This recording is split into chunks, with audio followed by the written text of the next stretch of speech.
What's going on, friends? It's Anton Daniels, and I gotta have a conversation with you guys about Tiege Hanley because you see how the sun is hitting me. This is no finesse, no makeup, no filters, no none of that. This is 100% Tiege Hanley. I use it in the morning as soon as I get up, right after I pray and brush my teeth, jump in the shower, and I'm hitting the streets because you never get a second chance to make a first impression. So even though they're giving you 40% off your first order, 20% off for life, even though you may get a free gift, forget all that, right? Because we would do this even if it was full price because it's worth that much. I'm in the streets, I'm kicking it with people when I see Dusties everywhere. You don't want to be them. You want to separate yourself.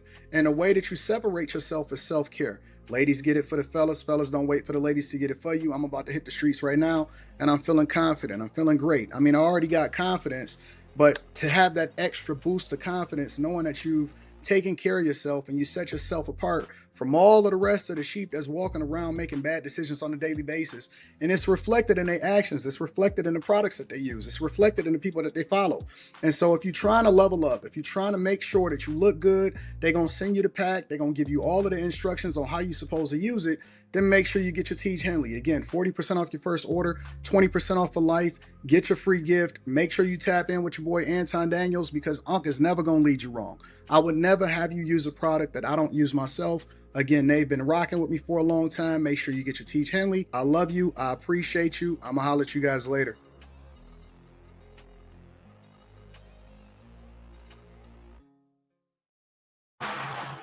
What's going on is Anton from AntonDaniels.com. I appreciate you guys for continuing to rock with me. Thank you for tuning in for another edition of the Millionaire Morning Show. I am your host, Anton Daniels. So what up, what up, what up, what up, what up? Yeah, the VO3 is crazy, Brandon Burke. What up to everybody that's in the building? Milwaukee has had shootings every day this May. Really? I might have to revisit that. Might have to visit Milwaukee and see what the news is talking about. Montarius Gray says, yo, what up, big dog? Purple Haze, what up? We in here. King Richardson says, what up, though? What up, AD? Joe Gunn in the building. Bobby Cherry, Major Gaines, A. Dunn. Ben Allmark. Good morning, Anton, to all of the comments and stingers in the chat. What's happening, family? I see you, Molly. Says, what up to the bag chasers? Your car, king of the bag chasers in the building. Azriel, queen of the bag chasers in the building. Nicholas Woodfee, Chase Barnes, Banks Hayes, Sabrina. What up, what up, what up, what up, what up? Q show was crazy last night. Every show is crazy. After hours is going to be crazy in the night. Philly had a mass incident this weekend. What's up with the country? Country going crazy? Country going crazy? I kind of like mixing up the formats a little bit. That's not why I'm actually working from home right now. I'm working from home is because I'm trying to finish getting stuff taken care of. I had to unpack my bag, trying to make sure that I do the laundry, just a little tinkering around, getting stuff done and all of that. So we'll be back in the studio probably tomorrow. Tomorrow, Thursday, we'll be back in the studio. And then we're going to mix it up. We had Movement Festival this weekend. I was at Movement Festival yesterday. Shout out to everybody that I ran into at Movement Festival. Y'all is popping. We had some great conversations. A lot of liberals. And let me tell you something about liberals. Liberals know how to party. Liberals know how to party. I can't even front. You love my content. Thank you, David January. I appreciate you. Sal Miami says, I don't miss. I never miss. I never miss. And Molly was shooting last night from 3. Boop, boop, boop, boop, boop. I just let her cook. How long y'all want me to let Molly go back and forth with y'all before I have to read super chats? That's the question. Because they always try to act like, Anton, you stepping in. What do you mean? Y'all went back and forth for 45 minutes. How much longer y'all want me to let y'all go? I don't need to save her. She can save herself. She got it. She ain't tripping off of y'all. When she get off the internet, she be chill. I don't need to sit there and protect her. She all right. She good.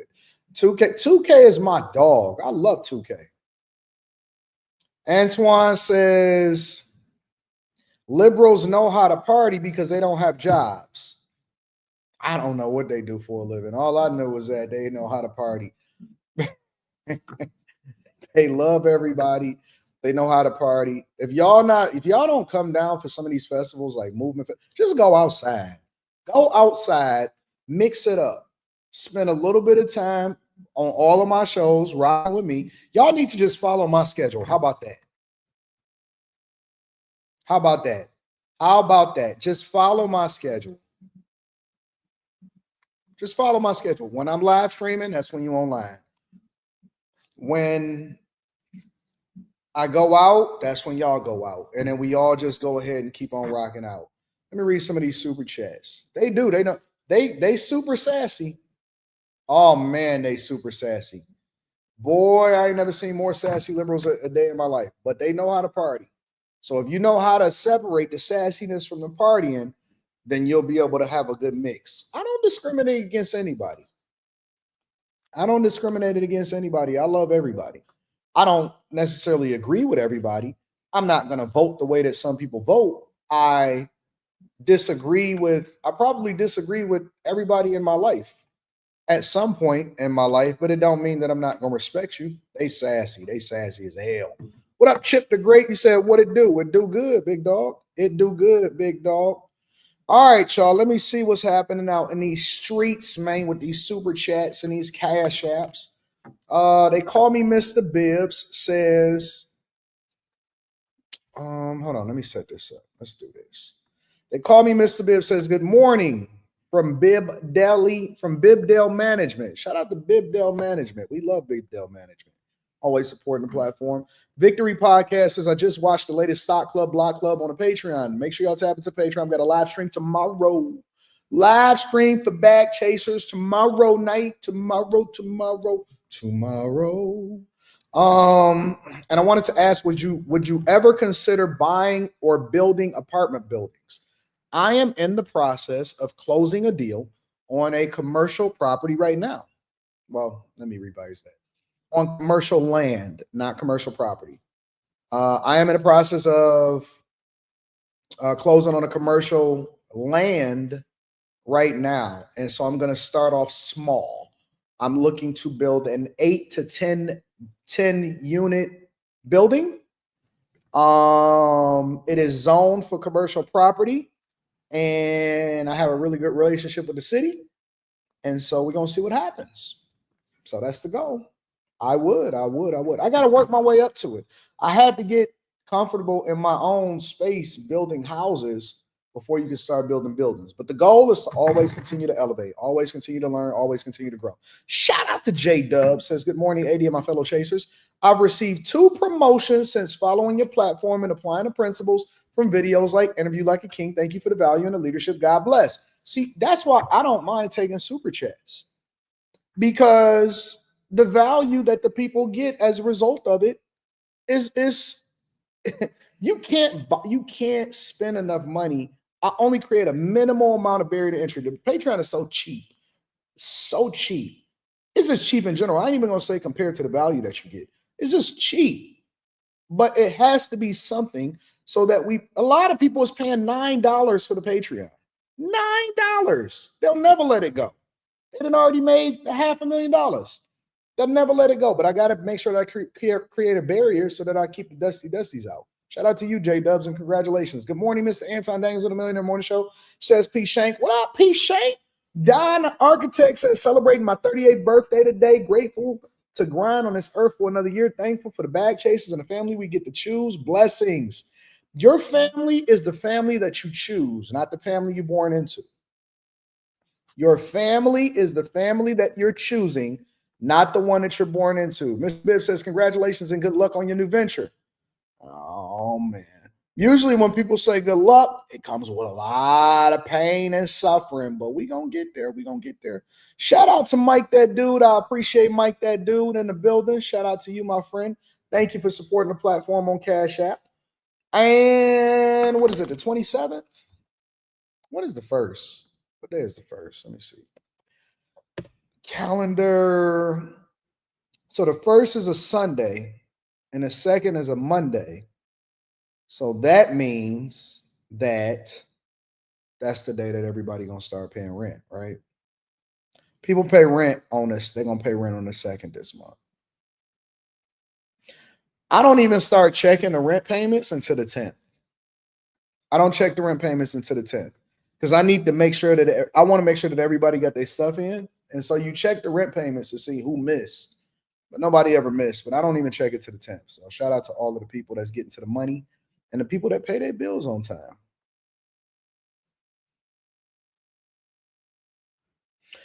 What else? AD, you losing weight. Good and good luck on you. You know what? The goal isn't even to lose weight. The goal is just to be healthy.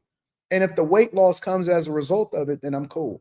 It's just to create healthy habits. Be out, be active, minimize the amount of calories and the type of calories that you put inside of your body, and then work out. That's it. I don't put too much pressure on myself. I just make sure that I embrace certain lifestyles. That's the goal. I like to have fun. I like to go out to eat, but you just got to make sure that you be a little bit more mindful with what you do, and you got to add value. A lot of people see me in person and say, "Hey, why did they say?" Yeah, I'm a choose your girl type of dude. I'm a I choose you too type of dude. When you see me in person, it's different. When you see me in person, it's different. Everybody act different when they see you in person. No, no, no. Don't hug them, babe. Don't hug them, babe. Brandon Burke says, AD, I missed the vlogs and the morning monologues you used to post. Well, go over to the Darth Anton channel. That's where the vlogs are. I'm posting one tomorrow. I drop a post tomorrow. I'm always on tour. I'm always on tour. Always on tour. Yeah. Y'all ready to get started with the show? Did y'all like the show yesterday? I'd like to mix it up a little bit. I like to have just conversations, just kick it. You loved After Hours last night. It was a good show. It's a good show. I like to just have conversations, just kick it. I don't want to be formal. I know that we do shows inside of the studio, but I just like to kick it. I just like to talk. I like to take my time. Kind of like love making. You been out of the loop, Chris? Oh my God. We missed that Wednesday night AD. You're not getting Wednesday night AD. Nope. You're not getting Wednesday night AD. San Antonio, Texas. I need to go to San Antonio. I was actually thinking about going to I was thinking about going to Atlantic City. I was thinking about going to Atlantic City. Who been to Atlantic City? I've never been to Atlantic City before. You cook the chick on your late night show. Who did I cook? I don't remember cooking nobody. Chase Barnes says, Happy Tuesday, AD and Peeps. To Echo J Dub, since joining the Chasers, I've seen 2-3 pay increases and a promotion. 2 to 3 pay increases and a promotion. AD value is worth it. Yo, we running it up. We running it up. Y'all said Atlantic City is played out. Some people says my favorite place is Atlantic City. Shout out to Rhonda, says, I love your show, yet I can't speak on most things since it's not my place. You can say whatever you want to say. Yoda hat is still in the studio. It's there. Atlantic City is cool, a low budget. Las Vegas. You live in South Jersey. Well, listen, you said Atlantic City is boring and ghetto now. But here's the thing. I like to shout out to Five Brown. Five Brown says, if you go to Atlantic City, I'm pulling up to meet you there. I like to shout out to my dog, Five Brown. What's up with Dame, man? I heard Dame is doing bad out there, and never mind. Don't worry about it. You know I don't forget Five Brown. Dame still got money. No, Dame's still rich, man. Dame's still getting to the bag. Okay, well, it ain't looking good for your boy out there in these streets. I like, you know what I'm saying? Like y'all say, Atlantic City is this or this place is that. I like to go and see it for myself. I like to go and see it for myself. I know people tell me stuff and all of that, but I like to go see it. Oh, yes, I do want to go to Memphis. I do want to go to Memphis. I've been to Nashville. I've never been to Memphis. Okay, so if I go to Atlantic City, how long am I supposed to be in Atlantic City for?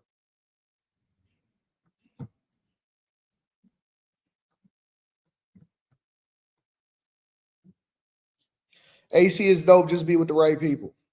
I be by myself. Me, my security. I move as a solo artist. Listen, y'all, we gonna get started with the show, but for my guys, I seen some guys in San Juan, right? And I was seeing some guys in San Juan, and it looked like they was in groups. So usually, you'll see a group of guys, or you'll see a group of women, or you'll see a couple, right? Very rarely do you see people that travel alone. I think that people that travel alone has the best time. I think that people that travel alone, men specifically, ladies, always stay in pairs. It's not safe for you to be by yourself. Ladies, don't always stay in pairs. I'm going to Biloxi too. Never be by yourself. But guys that travel alone, I think that those are the guys that are the most valuable.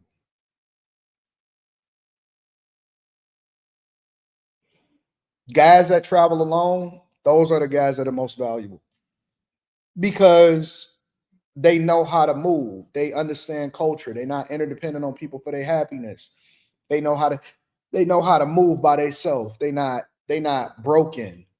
They've discovered themselves. Ladies, if you can find a man that knows how to travel by himself and don't need a group, he don't have to go with a whole bunch of guys. He can go with women, but it doesn't necessarily mean he needs a woman to be with him. If you can find a guy, yes, if you can find a guy that knows how to move by himself, that's comfortable being by himself in his own space, he don't always have to have somebody in order to make himself feel good. That is going to be the best type of guy. That's going to be the best relationship ever. It's going to take some time to get used to him though, because you're not used to that. You're not used to that. A lot of guys, and there's nothing wrong with guys traveling in groups. And let's be clear, because I know a lot of y'all think that just because I big up one type of person or a person with one type of personality, that somehow means that I'm dissing somebody else. No. It doesn't mean that. I'm just telling you, guys that know how to move by themselves, they are the best type of people to be in a relationship with. They usually know how to get money. They usually know how to network. They usually know how to be by themselves. They usually know how to love better.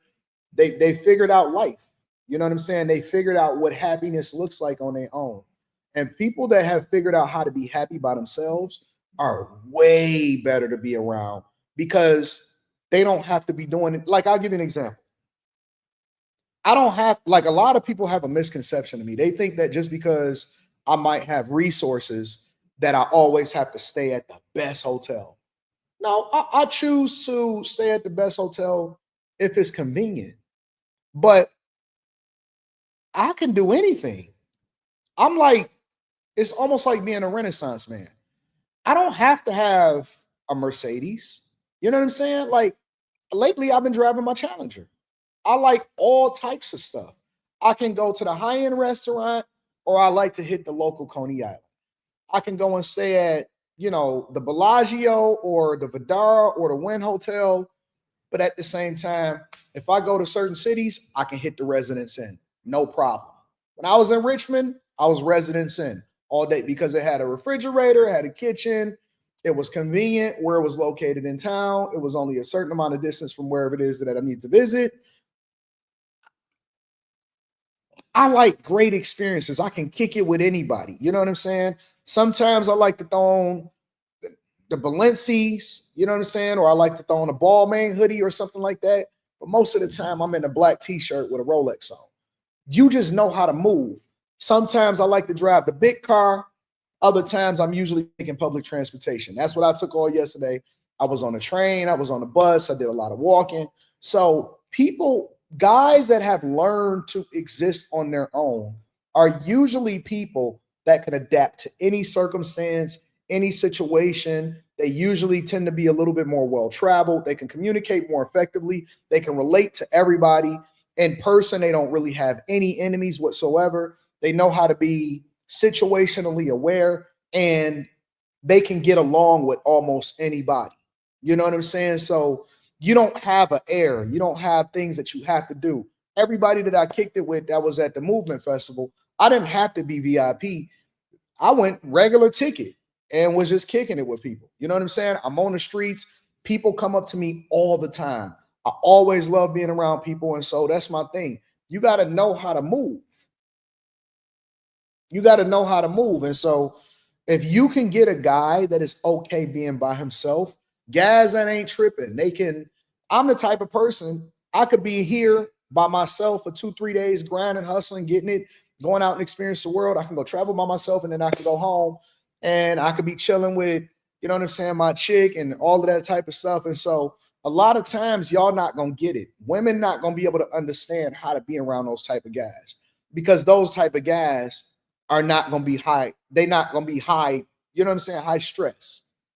They're not going to chase you, which means that you're going to have to figure, you used to, you know, guys that'll be like, get mad at you at everything that you do, or always, I'm not that type of dude.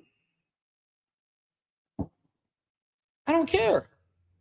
If you're a woman and you say, you know what, I want to go do this, or I want to go hang out or whatever.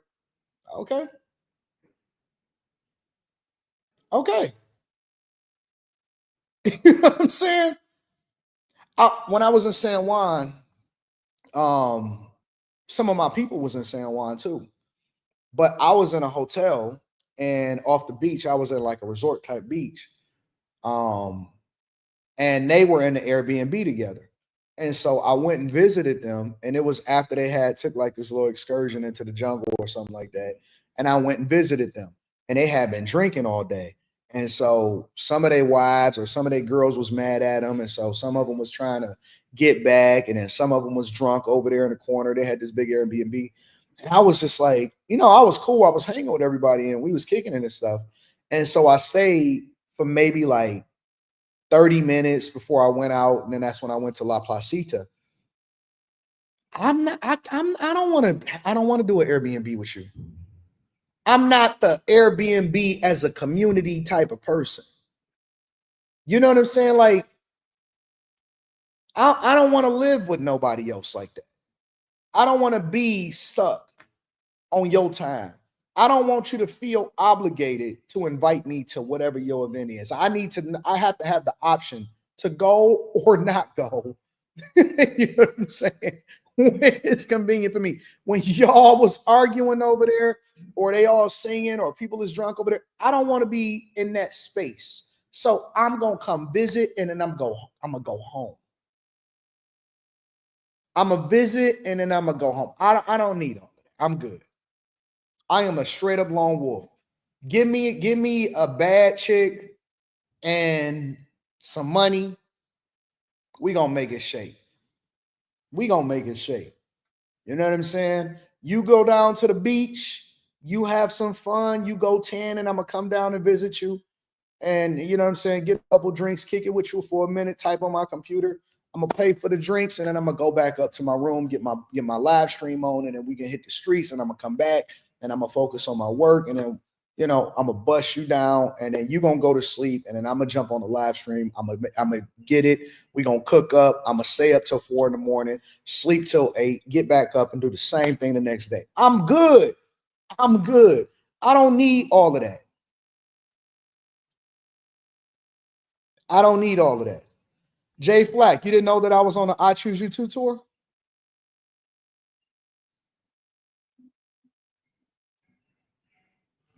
I'm on the I Choose You 2 tour, big dog. Why do y'all keep trying to remind me of what I'm doing? I know what I'm doing. I got everything under control. Everything is good over here. I'm good over here. We good. I know what I got going on. Thank you for reminding me, though. I'm good. Now, the question is, what do you have going on? What do you have going on? I'm good. I got this. We good over here. We good. Let me read a couple more super chats and we'll go ahead and start the show. Deacon Weasel says she was talking about her dad not being a simp. I don't remember that. Maybe I got a short memory. AC hasn't been the same since Sandy. Yeah, I want to go see myself. Shout out to my Japanese friend. Says good early morning and time. Do they teach speech and debate in the USA? It was hard to listen to the panel last night. because none had a good argument for white privilege. I had to turn off because none's smart. They do teach it. We actually have speech and debate classes here in the United States of America. We don't really value it, but you know. Chris Cunningham says, you know what? At this stage of my life, I'm the same way. I went to Jamaica for a wedding, and my people was in an Airbnb, and I stayed in a room with my chick having fun. Man, I'm a solo artist. I am what up, Just a Brown Girl in America? I love y'all. I love y'all. I just want y'all to know before we get into the show, I love y'all. Detroit Grand Prix is this next weekend. I know I'm gonna be here. I'm gonna be there. I'm gonna be at all of the events. I love y'all. I genuinely love y'all. Y'all make my life so enjoyable. I love streaming with y'all. I like kicking it with y'all. I like talking about news. I like just shooting shit. I love y'all. The white dial accentuate. This ain't no white dial. This is gold. It's the gold dial, big dog. Gold on gold. With the slats, not the Roman numerals. Gold on gold, big dog. That's it. That's all we do. Gold on gold. All right. Anyways, I love y'all. I ain't even got the rose gold. This is the yellow gold today. Took the rose gold off, put the yellow gold on. Anyways, make sure y'all hit a like for the algorithm, subscribe to the channel, turn on notifications. Ooh, wee. Let me be quiet. Can't be having my people in the chat saying stuff that they're not supposed to say. Y'all stop reaching out to the girls in the chat trying to follow them on Instagram and stuff. They're not accepting. Their profiles is private. They're not accepting y'all follows on Instagram. All right.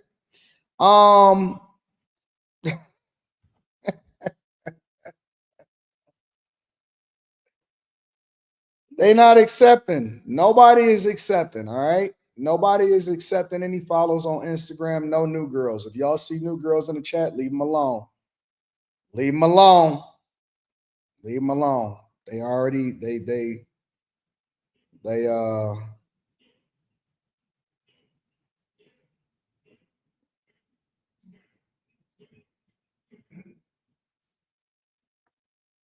Veronica Pepper says, "What up, Pep?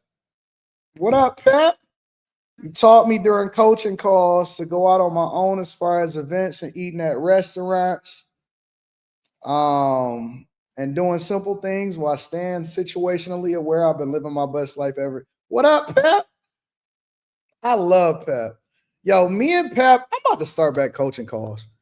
Pep is so gorgeous. Pep is so. We used to be on the court coaching calls, and she would get her hair done, and because we would do Zoom calls, and so she would get her hair done. So when I first met her, she was just regular. I said, "Pep, what you doing? I don't want you looking like that no more. You're gonna have to figure it out and step it up when you get on the phone call with me, and that's how you're gonna present yourself to the world." So Pep came in, and then she was like, "Anton, yeah, you know."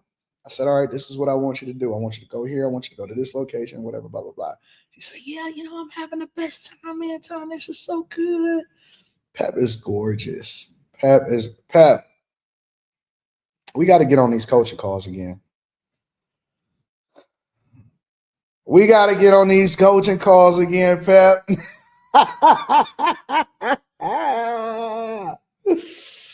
Yeah, that's my girl, Pep. I love Pep. I miss you too. I'd rather talk to AI than some of these people. You got to get out and talk to people, man. People are fun to talk to. People are fun to talk to. Leave Pep alone. Don't talk to her. Don't talk to her.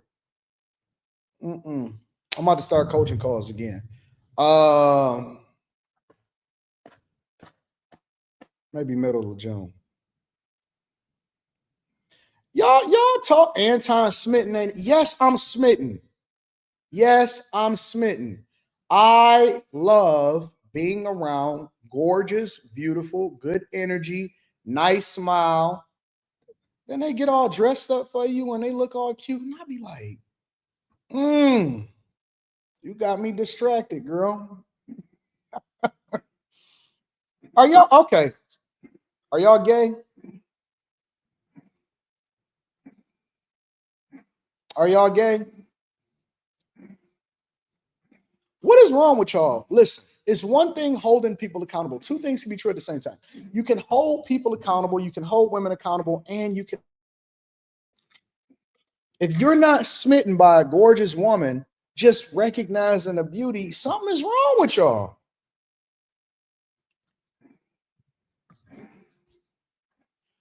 They say, is this dude married to what? I'm married to God. I'm married to my crack first.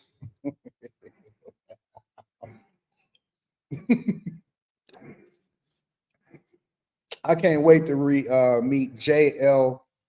Carnicero's girl. Can't wait to meet him.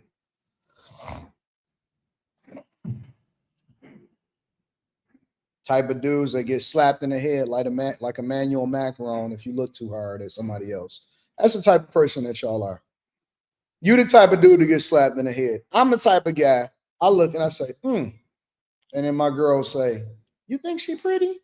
I say, you know what? There's something about her. She look kind of exotic.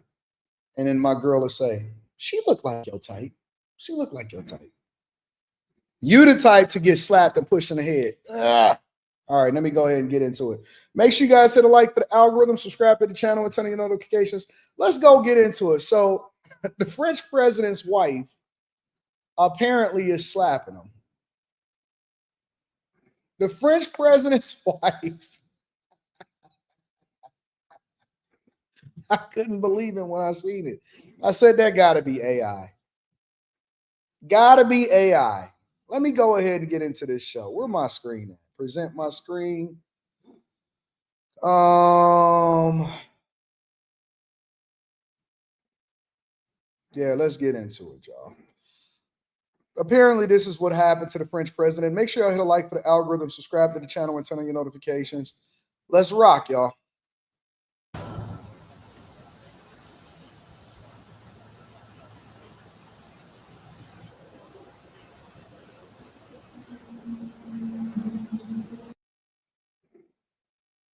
Oh, no.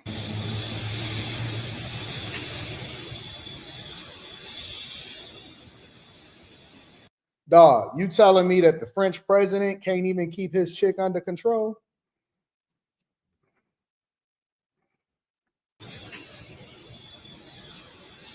She mushed him with two hands.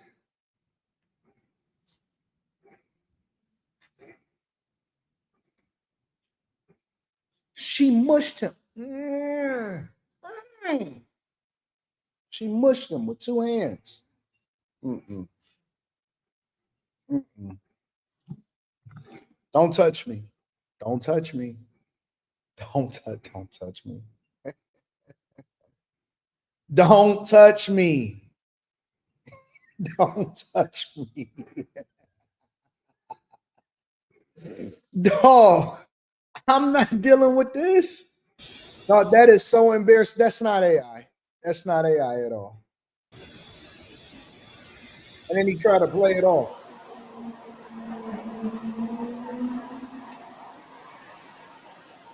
Hell no.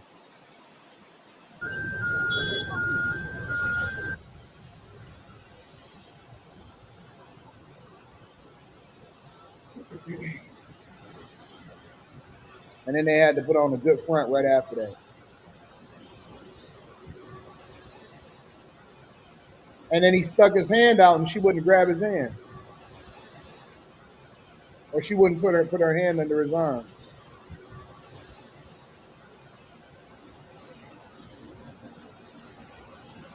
And then he tried to play it off.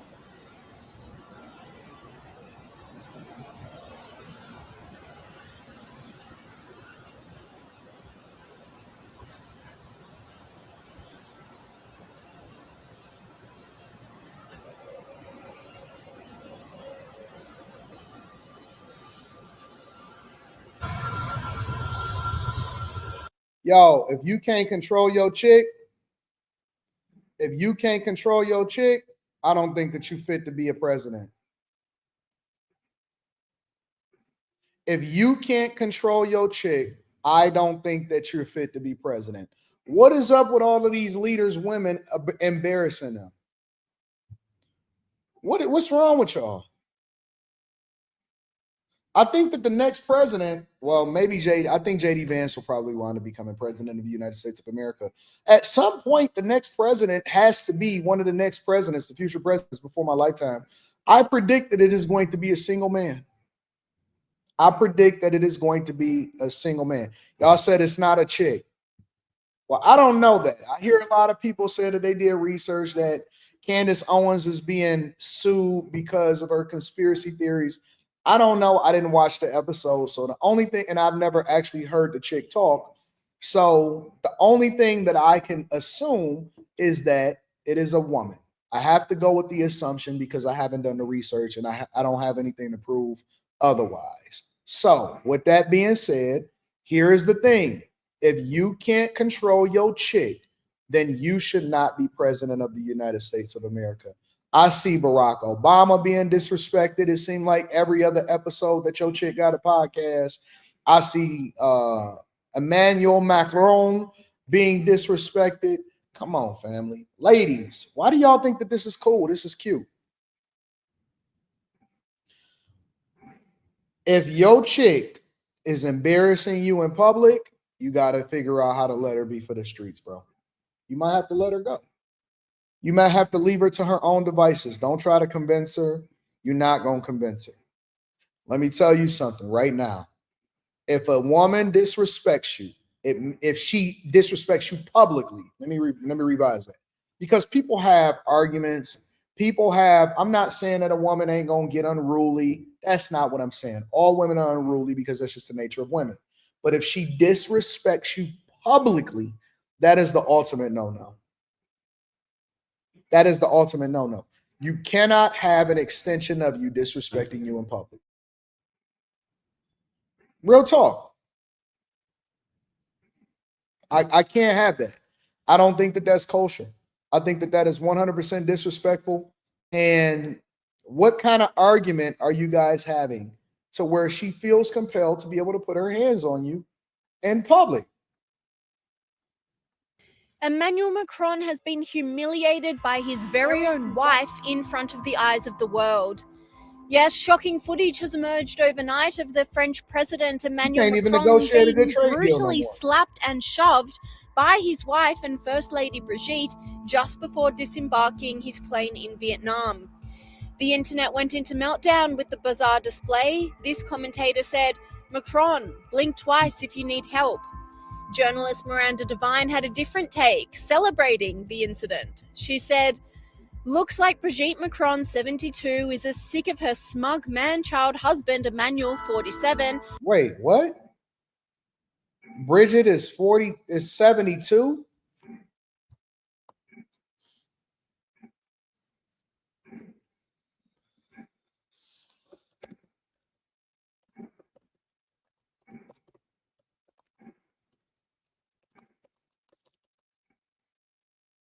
What? She's more than 25 years older than him?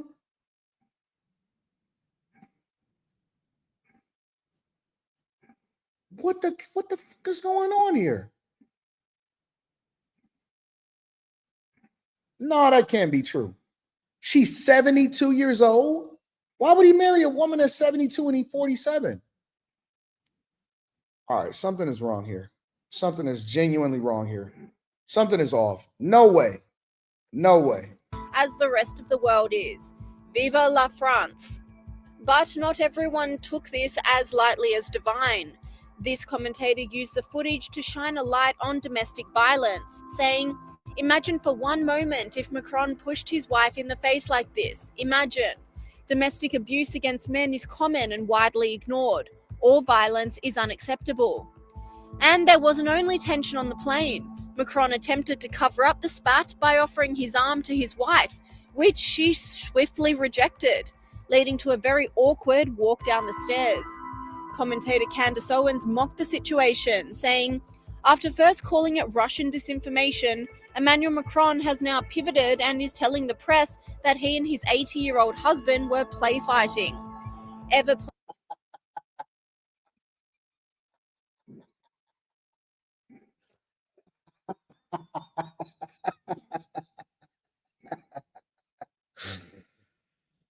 Oh, that is the most savage tweet that I've seen in a long time. You know what? Of all the people in the world, that you could possibly beef with, the last person that you ever want to beef with is probably Candace Owens. This woman has no turn off switch on her, no filter. Good God. Play fight with a senior citizen. Also, Brigitte refused his hand coming down the stairs. And eagle-eyed viewers pointed out that Emmanuel Macron was not happy about the public display of humiliation, clenching his fists in rage on the tarmac. And perhaps the most bizarre part of the whole ordeal is how Emmanuel Macron attempted to cover up the argument to the world's media after the footage was released. The president tried to make everyone believe the couple were just horsing around and pretend fighting. He said, "I was bickering, or rather joking, with my wife. It's nothing." His office also released a statement saying he was having a laugh with Brigitte. It was a moment when the president and his wife were relaxing one last time before the start of the trip by having a laugh. It was a moment of closeness. But no one seems to be buying the excuse, with this person saying,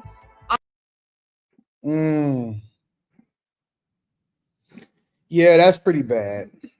That's pretty bad. I wouldn't advise it. And if the French president, again, can't control this chick, then what hope is it for the rest of the world?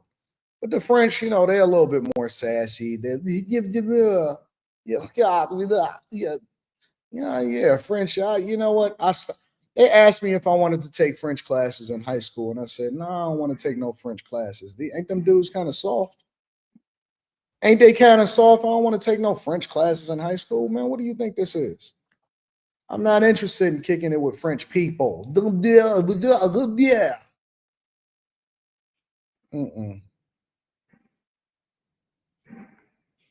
Wasn't Pepe Le Pew? Wasn't Pepe Le Pew French trying to get the skunk? Or no. Pepe Le Pew was the skunk trying to get the other one, right? Because we like chocolate. You have to make some Paris. You want to go to Paris? Nah. That's not how they talk. What do you mean that's not how they talk? How do they talk then? Pepe Le Pew was a skunk. Pepe Le Pew was a skunk, and I remember. Pepe was a simp. Oui, bonjour.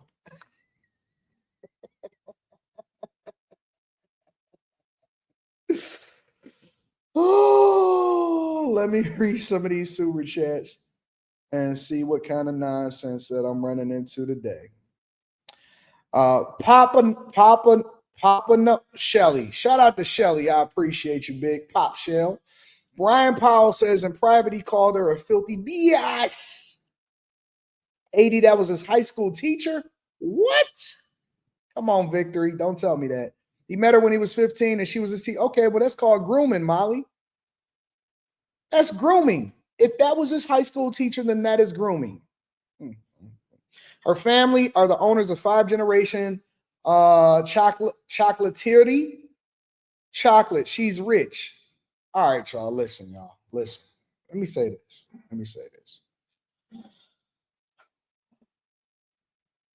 How much money is enough to where you have to start sacrificing your morals?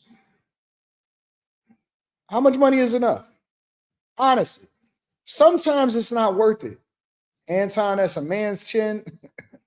T. Vaughn says, as a man that looks up to you, I don't understand why you feel the need to constantly talk about messing with other women and give the impression that you have other women while preaching discipline. I hate to give this secret, and I don't want to give this secret, but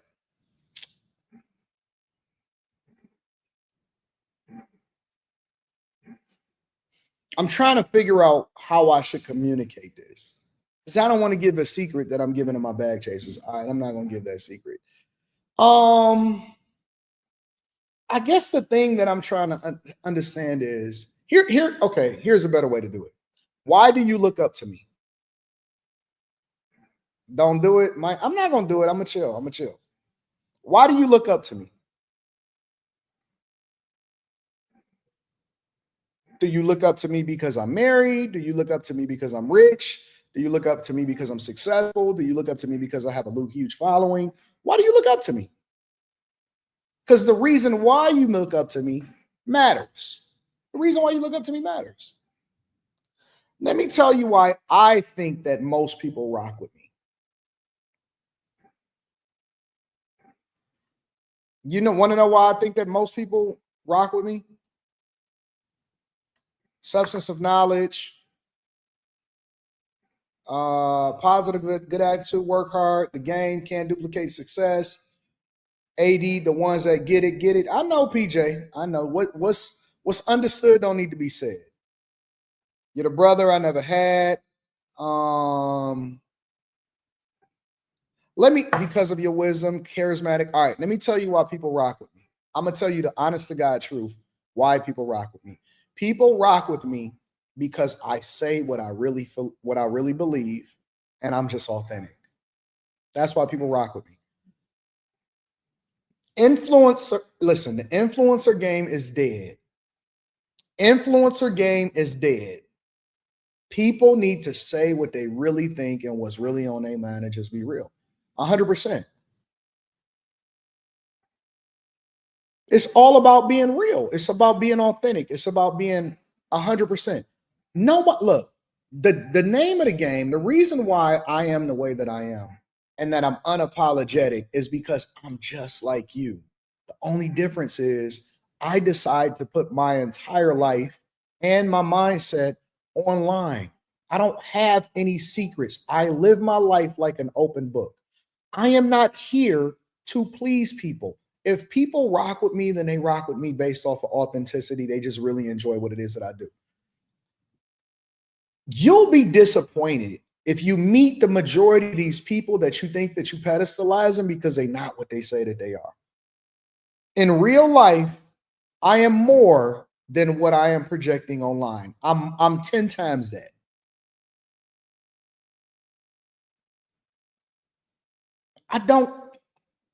We got to learn to be honest and open about the journey. That's it. You got to be honest and open about the journey. Sometimes you suffer. Sometimes you win. Other times you go through it. Other times, y'all seen me. Y'all seen me on some crash out type stuff. You've also seen me when I be stressed the hell out and I be like, man, I don't know. I'm just real. I am not here to present to you an image. I am here to tell you what I really, really live. My life is an open book. That's it. That's it. It is what it is. I make sure that people don't censor the chat and that people could say whatever it is that they want to say because that's what's real. And I'm a shoot back. I'm a shoot back. I'm going to tell you what I really believe. I'm going to give you credit where credit is due. We're going to disagree. We're going to fight. And then we're going to come back together and we're going to enjoy the show tomorrow. That's it. That is it. I'm not going to sit here and ever be anything other than authentic. If I got a headache, I'm going to tell you, man, I got a headache today, but we still going to cook up. I'm not going to sit here and pander. I'm going to, you know why I talk about money and women and discipline? Because those are the things that are the most important as far as on a daily basis. You know what I'm saying? That's the stuff that you do. Man, I love that chick over there. I just so happen to be the one to say it out loud. I let my intrusive thoughts spill out of my mouth onto the internet in real life. And it's the way I've been my whole life. My mom could tell you that. My Dukes can tell you that.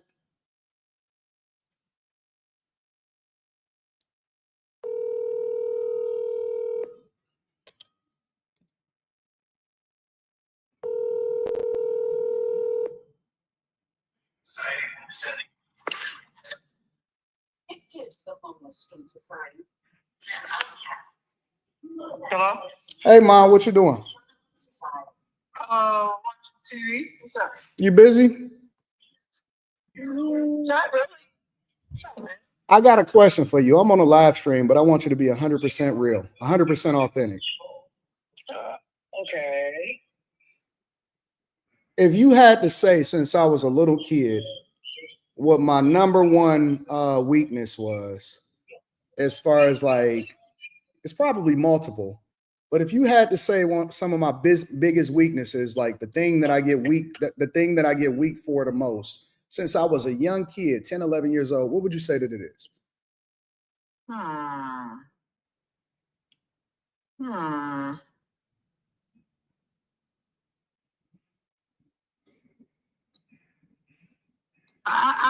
don't. I don't know. Anton, I can't. What was the things that I got? What do you think that I got in trouble for the most growing up?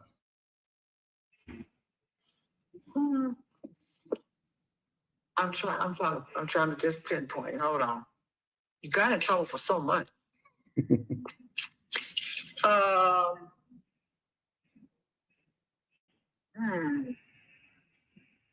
What do you think my biggest weakness has been, even as an adult, as a kid, all of that? Women. Huh? Women. Why would you say that? Because that's been, well, since like puberty, that's what I would be able to pinpoint it to be. That's what you've always for sure gravitated to, and just couldn't focus once that came your way. That's fair. That's fair.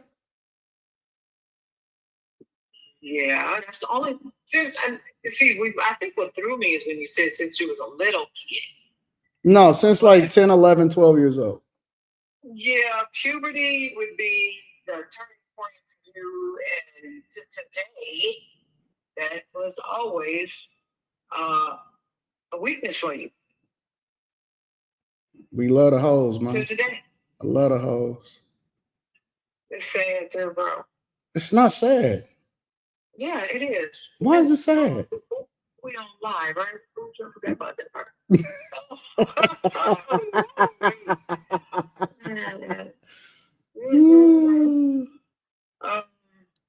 Because that it's been like a downfall for you.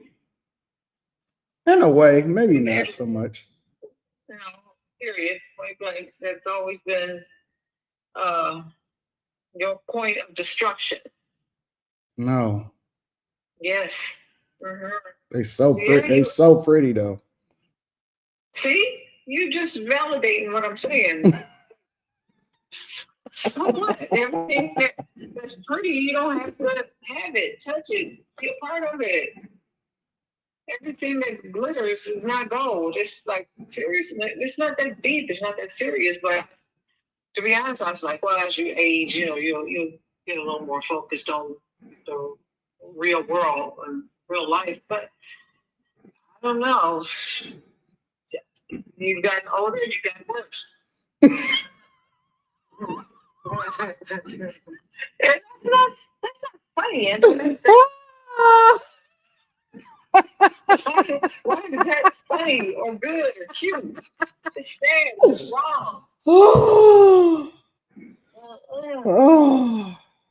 I'll put it like this. No, I ain't gonna say that. We on a live now. I ain't want you to do that's all. What I ain't gonna say that. I ain't gonna say it. Nope. My mouth is sealed. Bye. Bye. I am what I am. I am what I am. I'm not gonna sit here and play no games. I am authentic. I don't sit here and pretend to you guys. I don't sit here and play to the guys. I am what I am. I've learned how to manage effectively. The reason that I emphasize de-discipline so much is because I understand the impact of it and why you have to be very disciplined so that you can you know what I'm saying, leverage it to make money. It's like being an alcoholic. All right. This is why I like this show. This is why I like this show. It's like being an alcoholic, okay? When you go to AA, they don't teach you how to not be an alcoholic. They teach you how to manage it more effectively, right? And so what I've been able to do in my life is pivot, right? Instead of looking at women as an object that I need to have, like Pokemon, gotta catch them all, gotta catch them all. I don't look at them like that, right? I've learned how to manage more effectively. And so instead of looking at women as I gotta have them all, they gotta see what the D look like. It's crazy. It's a beautiful thing to see. Instead of walking around naked all the time, right? What I've learned to do is look at women and say, what value do they add?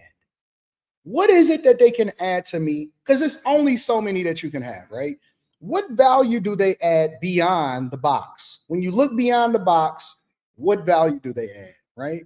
And so now de-discipline has transitioned into me saying, you know what? I want to put her to work. I see the value that she adds beyond that. And so you start to look at women differently and you start to leverage their assets to be able to do things that are greater because the value that they add is much greater than whatever it is only between their legs. And so this is why I preach discipline, because it is going to be the destruction of you. It is the distraction of you. It is the thing that's going to prevent you from being able to be successful in all of the ways. And just like, I'm going to bring it back to the original story, just like being an alcoholic, when you go to Alcoholics Anonymous and they give you that pen and that pen says, yo, I've been sober for 20 years, right? I've been sober for 20 years. You know what the first thing that they say? Hi, my name is Susan and I'm an alcoholic. You're never cured of your alcoholism. You've just learned how to manage it more effectively to where it makes it work for you. That's it. That's it.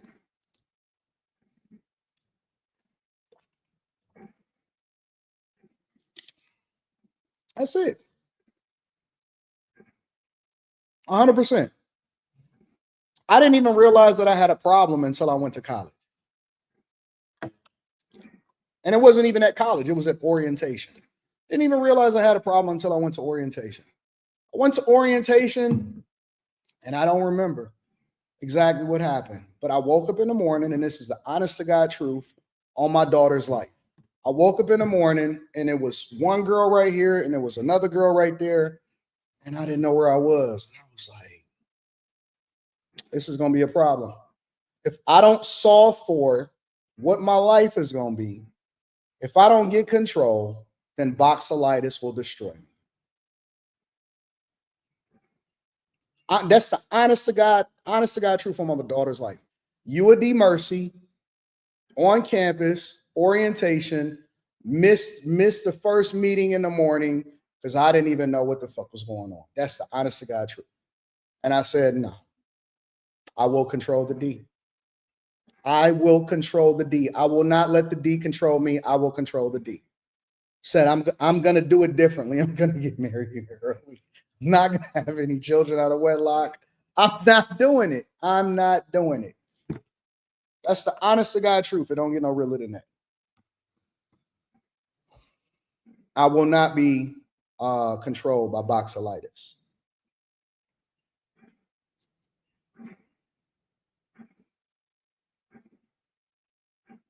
That's the real truth. I have more self-control than other people. So when you see me and you say, well, Anton, you have to be this way in order to fit into this box. No, we all got vices. Some of y'all like drugs and you addicted to drugs. Some other people is addicted to drama. And some people are addicted to gambling. And some people are addicted to crime and hustling or whatever. I don't know. Different people got different vices. And I recognized very early, instead of denying it, what some of my weaknesses was. And then I replaced it with the hustle. I said, I'm not about to sit here and get finesse. I'm going to go and get this money. And I'm going to leverage the women in order to continue to run up a bag. I'm going to be able to recognize what value she had. And then I'm going to get a bag. And that's how I'm going to exercise de-discipline. I'm not going to focus on women. I'm going to focus on the money, but it don't mean that the women ain't still beautiful. They're still gorgeous. They're still gorgeous. That's just the way that it is. That's life. So I choose to embrace who I am instead of fighting it. I don't hide who I am. I just continue to live life good. Shout out to the travel vet. I appreciate you. So is Mrs. Macaron a predator? Yep, I think she is. Moses King says the French are gay in my mommy voice. Lavender Marriage says Eric OG. Let's Talk Game with Lyric the Gamer says some people are addicted to video games. I'm not addicted to video games. President's wife was a Gilderbeest. Brown says salute to you, big dog. Appreciate all that you do. Happy Man says please ask mom how she feels about the humiliation of black women on social media respectfully. No, you get a glimpse of her and then that's it. As a black man, what makes you think you have the right to discipline black women when black men have no discipline in themselves? As a black man, what makes you think you have the right to discipline black women when black women have no discipline themselves? I don't discipline them. I just say, hey, listen, you can be here if you want to, or you cannot. I don't really care about what you think. Terrible People Podcast says, brother Anton is a boxaholic. He suffers from boxalitis, as most of us are, but he's proof that there's hope. Be the facts. Look at it as a positive thing. T. Vaughn says, I look up to you because as far as marriage and business and helping others, you have qualities I'm trying to master myself. I'm not here for pandering. That's fair. That's fair. Anton, I agree. You have to know you have a problem, and then you have to manage it effectively. My mom know who I am. I'll be chilling with my mom. We be out, hanging out. I just started looking. She said, Anton. She look at me. She look in the direction that I look in. She look at me. She look in the direction. She said, Anton. She said, Anton. No, Anton. No, snap out of it. No, snap. I can't. I gotta see. I gotta see for myself. I feel like God is putting us in the same place at the same time. And then I just go ahead and just figure it out. I'm sorry. Excuse me. Can you come here for 1 second? Yeah. Is this your mother? Nah, this is my sister. Boy, stop playing. That's your mama. What you doing? What you got up? Where you from? You from over here? I just can't help myself. I can't help myself. I was like, I gotta figure it out. And then I told my mom after, I said, I'm gonna solve for it. I promise you, I'm gonna get it together.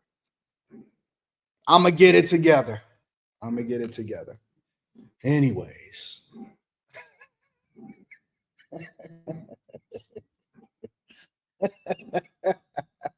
Anton, no. Mom, I can't help myself. I gotta figure it out. Is mommy still beautiful? Oh, my mom is one of the most gorgeous people in the world. She is gorgeous. She is gorgeous. Let me see.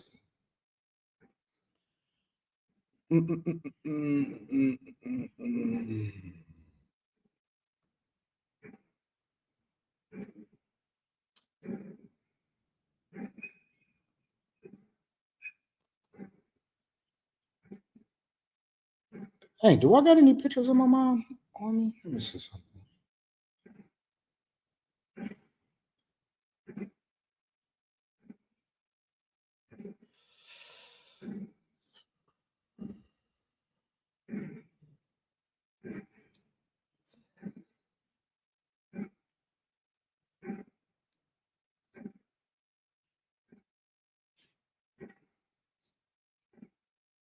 I don't know if I have any on me.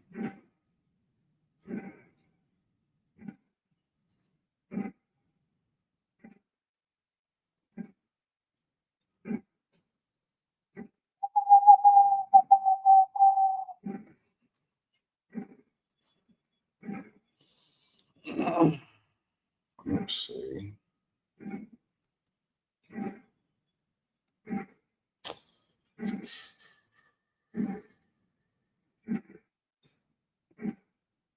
See if I can find something. I might not be able to get in.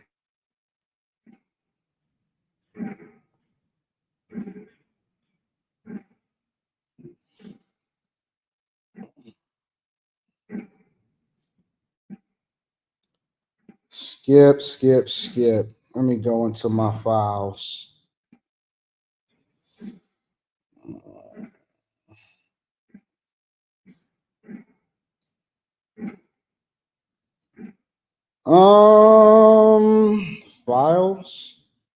Files.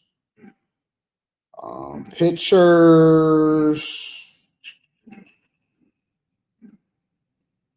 Family.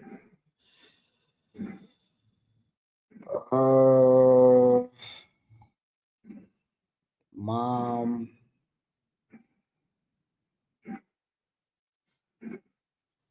I don't even know if I have any pictures of my mother.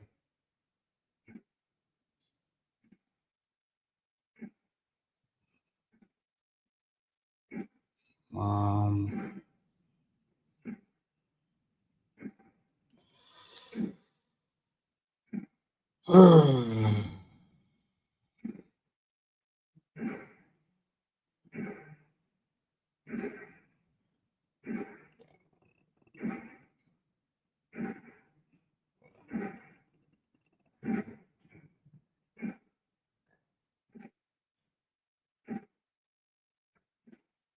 My mom is 70 something. How old is my mom? Like 72, 70 years old or something like that?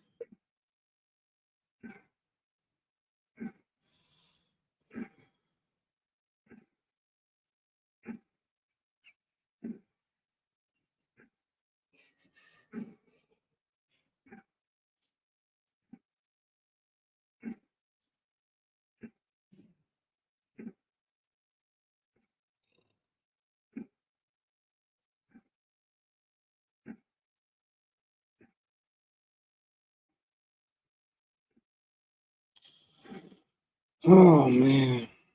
I gotta get back to the show. I can't find nothing in here. I got a huge folder of stuff.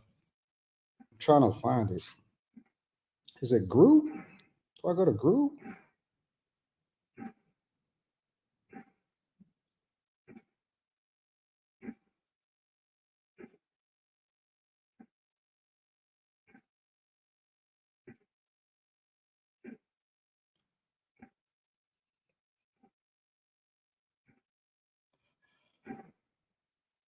Oh man. I might have to find it later.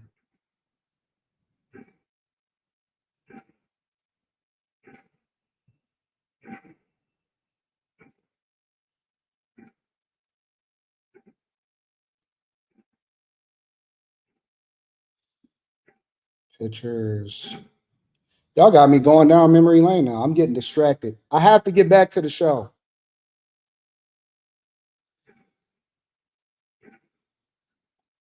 I got to get back to the show. I can't keep getting distracted, y'all.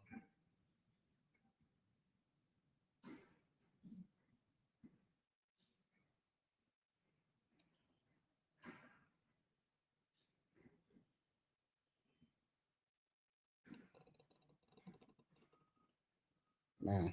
Oh, here's some.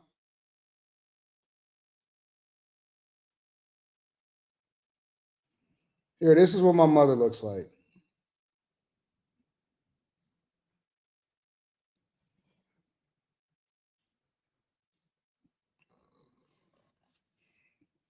This is what she looks like today.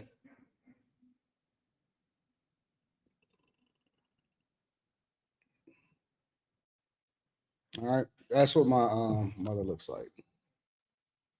That's the most recent picture that I have of her. I found an older picture.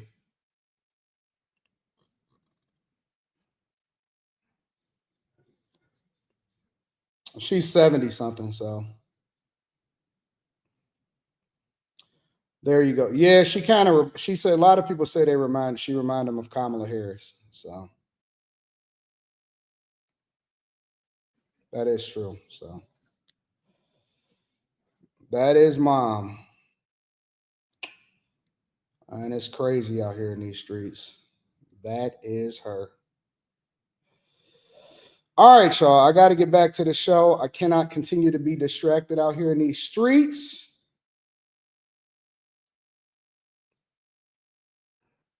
I done found all of her pictures now.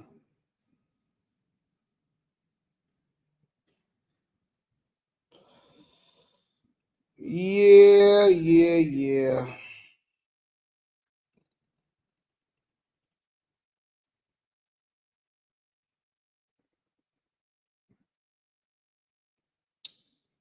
Can't believe y'all got me distracted. Like, Pink, you can't be asking me these questions like this.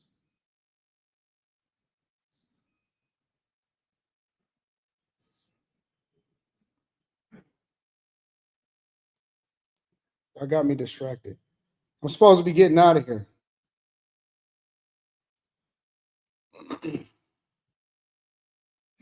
All right, y'all. Let's continue on with the show. What else we got? I bet she won't. I bet she will. I know this is Patreon content, but here, I'll go over that in a minute. I'll get to the rest of that. All right, y'all. We got to continue on with the show. Let's go over to Los Angeles before we get over to the inmates and Trump and Harvard and all of that stuff. Let's go over to that. All right. So, Los Angeles. Let me get this together. Los Angeles is bad out here. The first thing that I want to share with you guys is apparently there's an Armenian crime syndicate that's happening out in Los Angeles. Let me switch over my account really quickly so that we there's a crime syndicate that's happening out in Los Angeles, and that's recently been upended by the FBI because the mayor and none of those people are able to do anything successfully. So make sure you hit a like for the algorithm, subscribe to the channel, and turn your notifications. Let's rock. And our top story tonight, the feds say they have dealt a crushing blow to Armenian-Russian organized crime in the San Fernando Valley. A mob, prosecutors say, ruled with an iron fist and specialized in murders, kidnappings, and massive fraud. KKL News reporter Tom Wade is here to explain why these arrests, they could be significant, Tom. Yeah, Pat, and I was just poring over these court documents, and they are very unsettling, to say the least. Very disturbing. Yeah, absolutely. So some of the details of these arrests, well, they're just terrifying. The court documents read like a mafia movie. The suspects arrested for kidnapping and torture. The feds even say they found videos on the suspects showing some of these alleged crimes. Two dramatic morning raids, one in the Hollywood Hills and another in Burbank. Federal agents making arrests and seizing evidence in connection with a far-reaching investigation into Armenian organized crime. 13 people were taken into custody on a range of charges, including attempted murder. I found it for you guys. So this was my mom and my father. So obviously you're able to see that my dad looks like me. This is my parents.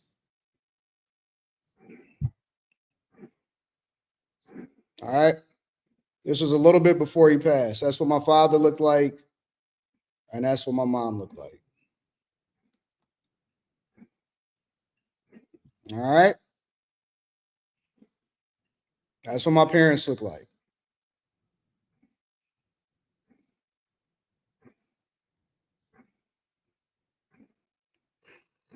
All right. That's what they look like. So now you know what my parents look like. I am a clone of my father. I'm literally a clone of my father.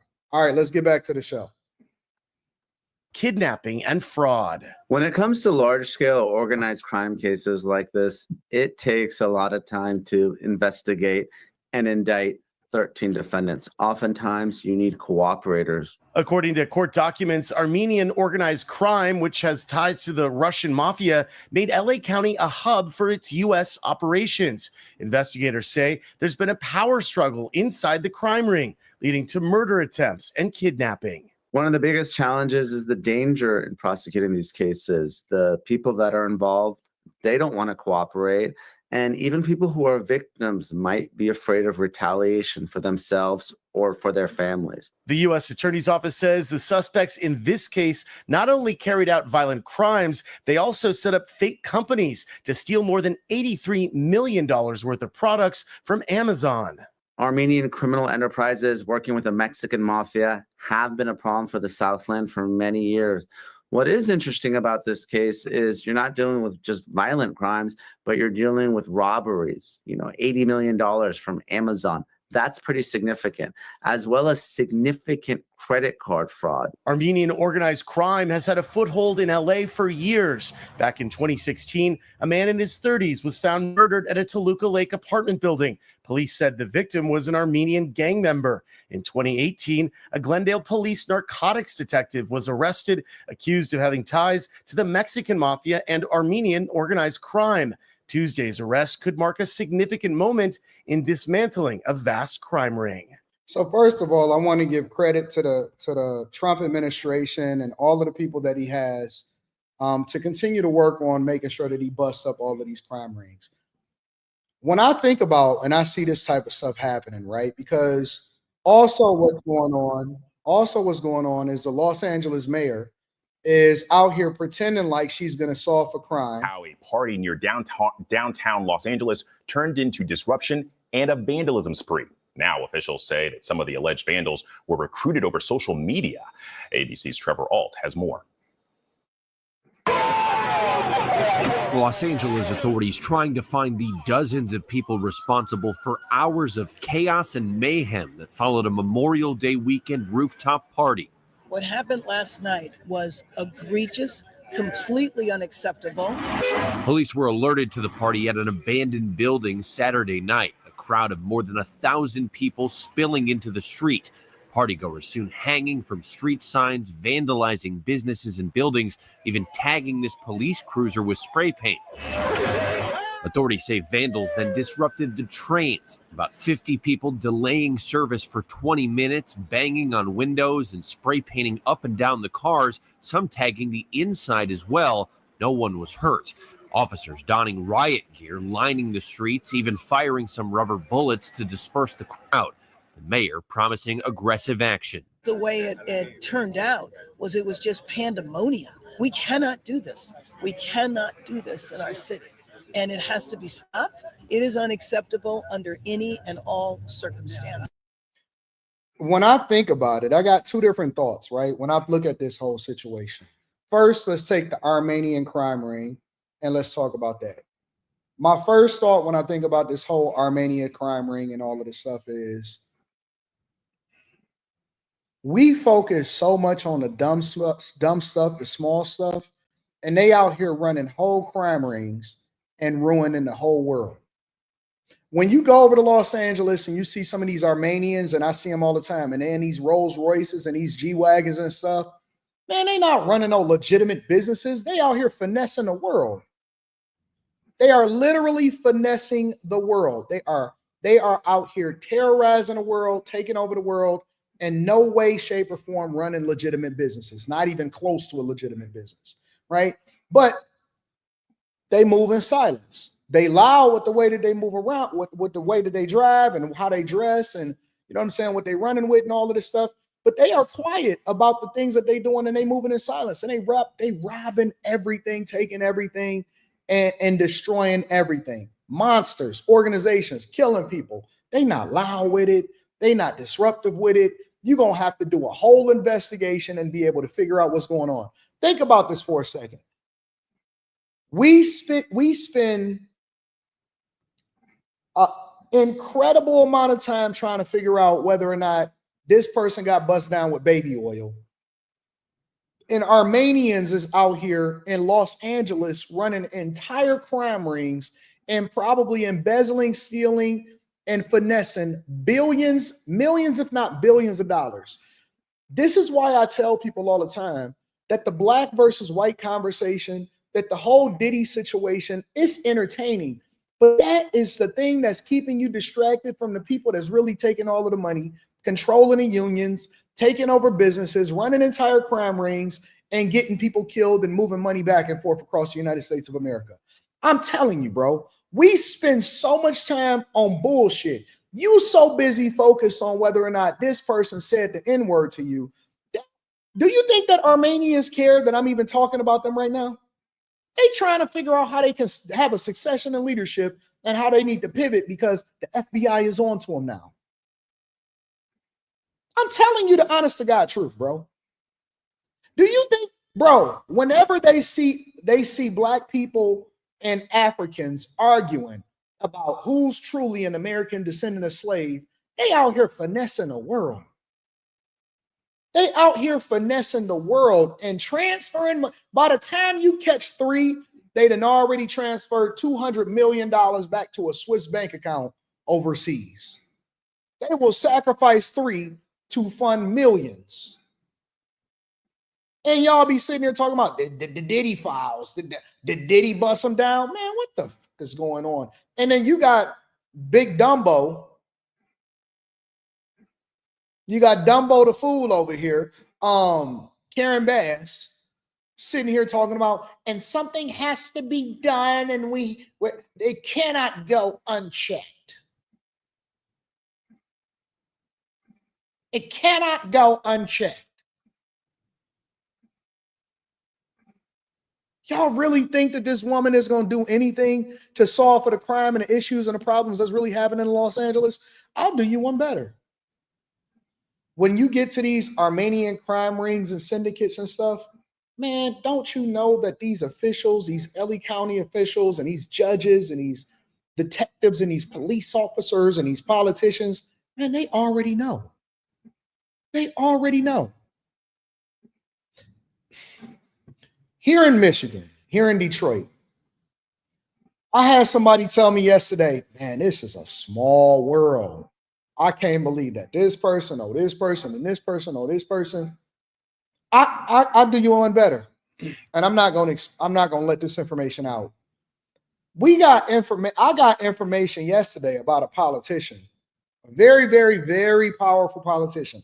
I got to do my own investigation, and then I got to see what's going on. And I'm gonna tuck this one in my back pocket because it doesn't serve me any whatsoever to just say it out loud or to tell people what it is that I found out yesterday through a friend of a friend of a friend. And then I wind up confirming some of it myself, that a very powerful politician is trying to cover up something here in Michigan, trying to cover up something that happened behind the scenes because they're trying to put themselves in a position to really be more successful. I couldn't believe it. But then at the same time, I said, I do believe it. I said, how many people knew about this? Oh, this person knew about it, and this person knew about it. Everybody be knowing everything before it ever even hit the media. Before it hit the media, they done already did this, they done already took this, they done already did that. Everybody be knowing everything that's going on. We just be acting surprised because it's news to us. Everybody behind the scenes know. All of your favorite politicians, all of your Congress members, all of the senators, they all a part of the same crime syndicates. They just so happen to be. Why do you think that they so gung-ho? There's nobody. And when I say nobody, look at her. Nobody. Not one person is more adamant, is fiercely defending about keeping a job than a politician. They don't even make no money like that. They don't even really make that type of money like that. Like most politicians, compared to the amount of money that they spending to keep their job, it's a power move, bro. It's a power move. You think that Nancy Pelosi cares about staying a Congress member because she really cares about the people? You think that Bernie Sanders fought hard and is spending millions and millions and tens and hundreds of millions of dollars a year to keep their job because they're really for the people and we want to make sure that we stop the oligarchy?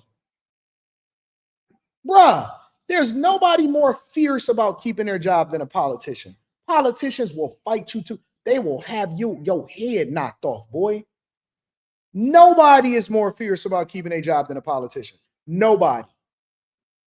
Not one person. And you think that they care about that little stupid salary that they're getting. Get the hell out of here, bro. Get the hell out of here. Somebody asked me yesterday, they said, Anton, would you ever think about running for mayor of Detroit or some office? I said I couldn't. Ain't no way in the world that I could. They said, why? I said, because number one, I don't know where the money is. Why would I sacrifice making millions of dollars doing what I want to do so that I can have public scrutiny and then make $200,000 and something a year? I said, I was making more than that at my day job. I was making more than that at my day job. Why would I give up this to become a politician? Where is the money at? Where is the incentive to continue to be a politician? It's got to be some money somewhere in there. It's got to be a power move. It's got to be something. Something got to give. You telling me I'm going to give all of this up to be scrutinized publicly, to be a public servant? I said the only way that I could see it is if I'm done with everything. I ran in my bags. I've been super successful, and I truly just want to serve the people. Other than that, what's the point? What's the point? What is the point?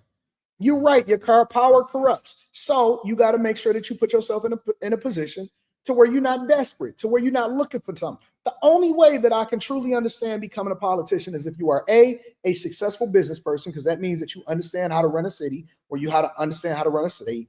No activist should be a politician. No activist should be a politician. That's number one. And then number two, you got to truly not need anything from anybody so that you're not corrupted. Otherwise, it's too easy. The money is too easy. It's too easy to accept. You got to already be there, and you got to truly be a public servant. Otherwise, it's too easy. It's way too easy. Make sure y'all hit a like for the algorithm, subscribe to the channel, and turn on your notifications. Let me read a couple of these super chats. After hours is going to be lit tonight. I can already feel it. I know this is a Patreon content, but CRWV is going crazy. Should I pull profits? When you make a big move, right? And I teach this inside of the Patreon. I'm not going to deep dive into this because you're going to have to join the Patreon. Link is in the description. When you make a big move, when you get a huge jump and you make a whole lot of money and profitability in a particular company, no matter what it is, you always pull profits and then you redistribute into things that are more stable while at the same time still dollar cost averaging. So you don't want to completely divest yourself from whatever it is that you invested in. Never divest. If the fundamentals of the company, which is the reason that you should have invested in it in the first place, is solid, because everything that we do, we look at it from a 10-year view. If the fundamentals of the company are solid, then you still want a dollar cost average and make sure that you're putting money into your brokerage account and then adding value into whatever your positions are in those companies. At the same time, if it's just this explosion of wealth, then you want to pull profits and redistribute it and make sure that you diversify it a little bit more, because it could just be a pop. It just because some news. There's usually a pullback, and so you just want to make sure that you take profits and then you redistribute it amongst everything else that you've already researched. But I'm not going to deep dive into that. But good job. Natashka says, Anton, much love from a Russian fan in Milwaukee. I'm coming to Milwaukee. MKE, I'm coming through, in my opinion. Quinn, what up, though? New to the Bag Chasers. Salute to the new Bag Chasers and the Patreon members. Courtney Smith says, good morning, Anton, bro. You should keep this evil-looking pic of Karen Bass and your thumbnail for future reaction segments. P. Shank said, it's not disrespectful to acknowledge beauty. I do it very often, but I don't touch he or she. That's one of the reasons why I watch you. My doctors has to be good on my and can't be overweight. Talk about it, P. Shank. We love it. People are beautiful. People are gorgeous. All right, y'all.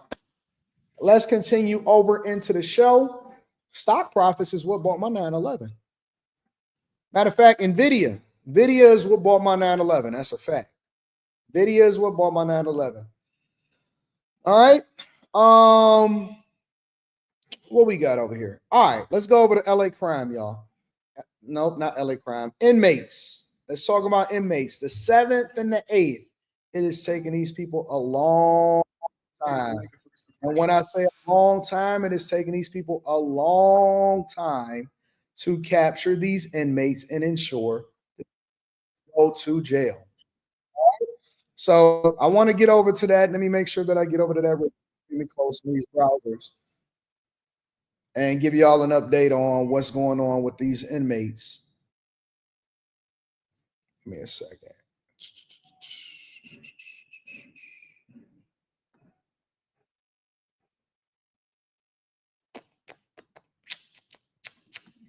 Close the Armenian crime syndicate.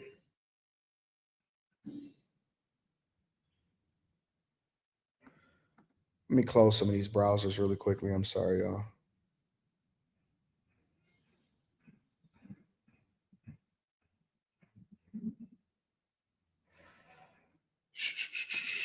All right, let's go over to this one. This is a good one. We'll use this one.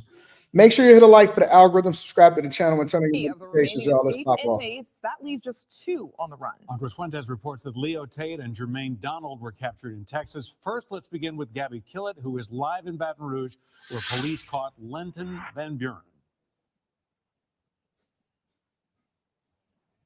John, Lauren, 8 inmate escapees in custody and 2 to go. I'm here at Louisiana State Police headquarters in Baton Rouge, where police say they are speaking with Lenton Van Buren Jr. upstairs. Let me move out the way here so that you can see this vehicle. Police unit behind me is where police will be taking Van Buren into custody. They will then be going to the East Baton Rouge jail and onward from there to state facilities. Now, Baton Rouge police captured Van Buren this evening on the bench at a shopping center parking lot where he sat in front of a sneaker store. Now, police tell us that Van Buren was in that shopping center off of Airline Highway near Interstate 12 in Baton Rouge. He was previously tracked to addresses in both Mississippi and New Orleans East, and court records detail that at least 4 alleged accomplices who helped him are now in custody. NOPD Superintendent Ann Kirkpatrick promised to arrest all inmates at large late last week. These people. Hold on, dog. So you telling me that you were caught in front of a Snipes, in front of a shoe store, sitting on the bench with a Raising Cane's cup in your hand?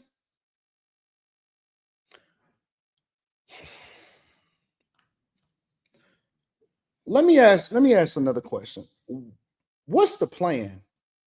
Are y'all on a no plan,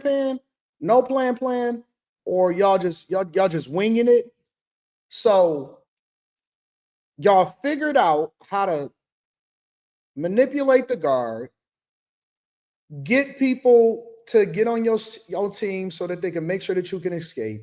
Y'all figured out how to tunnel through the fucking wall. I still don't understand how y'all got out, because the pictures that they show, that's not a good, accurate representation of how y'all got out. People going to jail for helping y'all. Women is in prison and they now held on $1 million plus bond, $2 million, $2.5 million bond. People are going to jail all around y'all. And you're telling me that the plan was just to wing it and to walk around and get caught in front of a Snipes eating Raising Cane's? You ain't got nowhere to go. You ain't got no home. You ain't got no plan. You ain't trying to go over to another country, have people saving up money to send you to another country to where you can't get extradited from. You ain't got no, you just walking around Texas and Baton Rouge. Y'all just hanging around in New Orleans. So what was you going? You was going to go to Mardi Gras and the whole world is looking for you? No, you might as well have stayed in jail. Now you face some more charges. Now you might be in there for even longer. So you risked it all to go get some Raising Cane's, dog. Honestly, seriously, this is crazy to me. It would seem like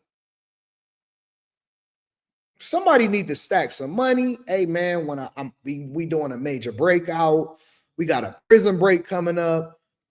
We gonna do this. Like, that should be a 2-year plan. Yo, dog, we got a prison break coming up. We've been planning this for 2 years.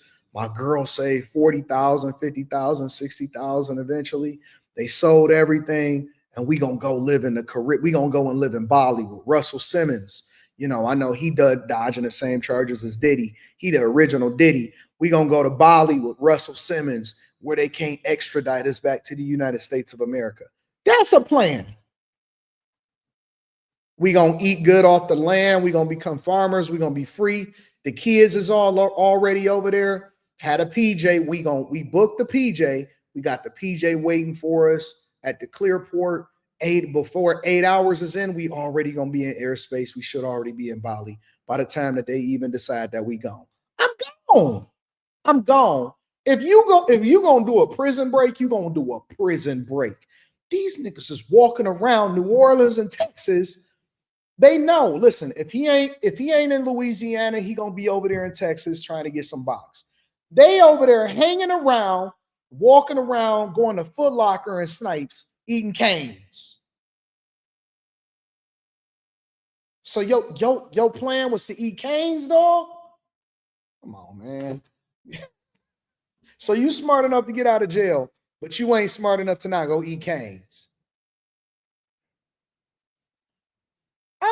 If I'm gone, I'm gone. I'm gonna be on a live with Russell Simmons.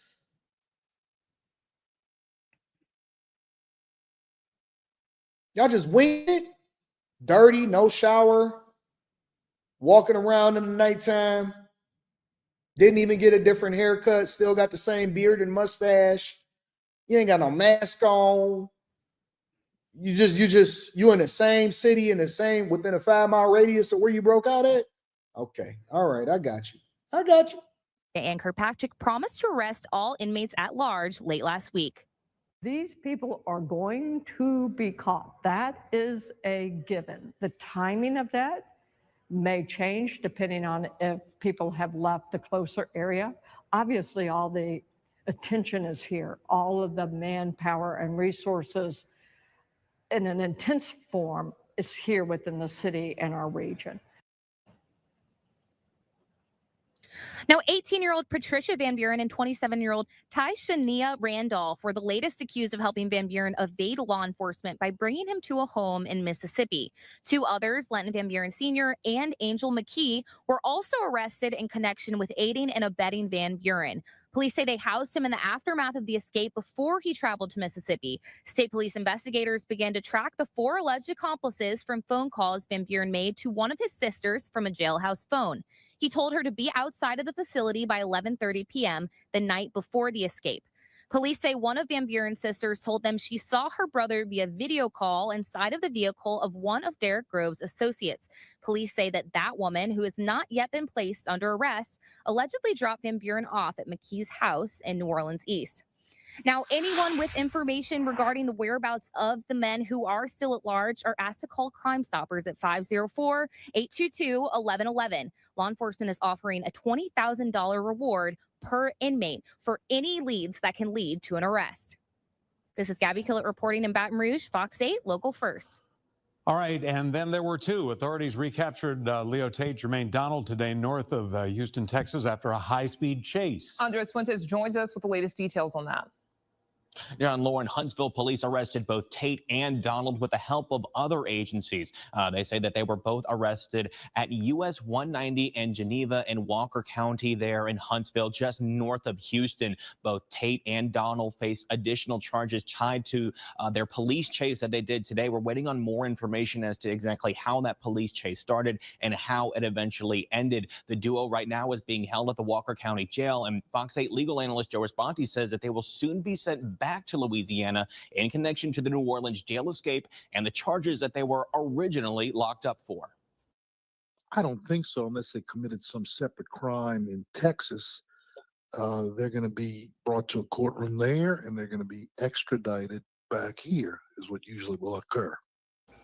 Now, the arrest of the duo in Texas after the police chase and now Lenton Van Buren in Baton Rouge comes after a massive 11-day search involving local, state, and federal agents across the region. Gillard University criminologist Dr. Ashraf Ishmael says that catching the escape inmates before they get settled into communities is crucial. You know, I thought the longer this went, the harder it was going to be to identify. Just from history, when the days go by, the longer it is to be able to identify and catch folks. And so this is it's certainly a positive. And certainly the idea where they've been located and identified in Baton Rouge and then 2 in Houston shows that we've obviously doing a very intense search.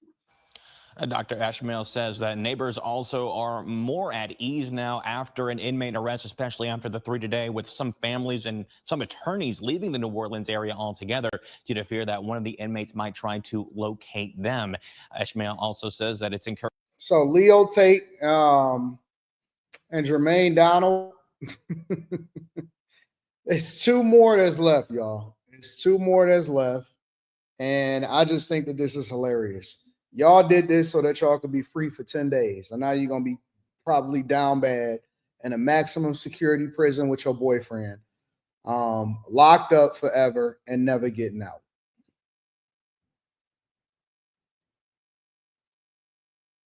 I wouldn't even have left. I would have just stayed in. You know what, y'all? Y'all got it. You got it. Like, it wasn't even fun. Sleep deprived, sleeping in a back alley, hanging out at the Snipes, at the local Snipes, trying to steal some Air Force Ones, It's not even worth it. You might as well just stay locked up. If you want a no plan and you're looking to escape just so you can be out of prison for the next 10 days, you might as well just go ahead back home, big dog. Go ahead to your hot and cot, take your charges, do your plea deal, and just go ahead and wrap it up. And the worst part about this situation is all of the people that was ever connected to you, that accepted a phone call from you, that gave you $5, that let you spend a night for the night, all of those people, when they find out what your pathway was and what you was doing and where you was at, all of them people is getting arrested too. That's the worst part about it, is that all of the people that was even close to, they are arresting everybody. Guys, girls, they charging everybody. Everybody. They are coming after everybody, and they are holding everybody accountable for whoever it is that helped you, or who was around you, or who held you down, or whoever it is that you felt like was your homeboy. Everybody getting arrested, everybody going to jail, everybody got to do some time. Everybody going. That's the worst part about this situation. It's the collateral damage that allowed for you to be able to walk around and go and get some Raising Cane's, bro. That's the messed up part about it. Real talk. Make sure y'all hit a like for the algorithm, subscribe to the channel, and turn on your notifications. Let's see what we got. I can't wait till after hours tonight. It's gonna be a fun show. Wesley Turner says Michael Francis of the NYC Colombo crime family said they tried to bribe Trump and he wouldn't accept their bribes. Well, of course he wouldn't accept their bribes. Who would accept them stupid bribes? Just a brown girl in America says, that's why we love Trump, because we know he not paid and bought for. Just told my mom she would be the old lady going to jail for her grandson. She thought about it and agreed. She agreed. I told her both of y'all will leave because I ain't going. I bet I won't. I'm about to get that made up as some merch. Abe the Hunter says, dog, I just wanted some Raising Cane's chicken fingers and some box. I don't even like chicken that ain't got bones in it. Abe the Hunter says, I would get away in a custom shipping container. Oh, so you Carlos Golson. Okay, all right. Rags from Texas says, them chicken strips were calling my boy. But the bad chasers, fam. Do you'll invest in crypto? John Pickney says, I know the people that bet on Jermaine getting caught last are mad as hell. Yeah, we should have had a pool. So shout out to Ray Sean, says, hey, Anton, can Cane's market this food so good it's worth? I would. That would be my Super Bowl commercial. That will be my playoffs finals commercial, Rashawn. Thank you for the 100 ball. Thank you to everybody that hold us down. I appreciate y'all. I love y'all. I want to pivot for a second, and I want to go over to Harvrd. I think, let me tell you something. Trump is the greatest president of all time, because whereas we thought that Trump, let me get this set up for y'all. Hold on. I got to make sure that I get this right for y'all. Whereas we thought that Trump was doing a bad thing, it actually turned out that Trump was the hero, the biggest hero in this whole Harvard thing. Trump is diverting over $3 billion that he had initially earmarked for Harvard University. He's giving it over to trade schools. Tell me that he's not the best president of all time. Make sure you guys hit a like for the algorithm, subscribe to the channel, and turn on your notifications. I'm national correspondent Kayla Gaskins in Washington. I feel like that's on the here, let's do it like this, because I don't like the sound of that one. President Trump is doubling down on his demands to Harvard. He's now threatening to divert $3 billion of grant money if the university doesn't hand over data on foreign students. National correspondent Brian Yennis is live from New York City with more. Hello, Brian. Hey, Mike. Well, President Trump has frozen or cut more than $2.7 billion in federal research grant money to Harvard University, accusing Harvard of fostering an unsafe, anti-American, and anti-Semitic college environment. This morning, the president says that money could soon be redirected. Quote, I am considering taking $3 billion of grant money away from a very anti-Semitic Harvard and giving it to trade schools all across our land. What a great investment that would be for the USA, and so badly needed. The Trump administration blocked Harvard from enrolling new or existing foreign students until it fully complies and turns over information about its foreign students who encompass 27% of Harvard's student body.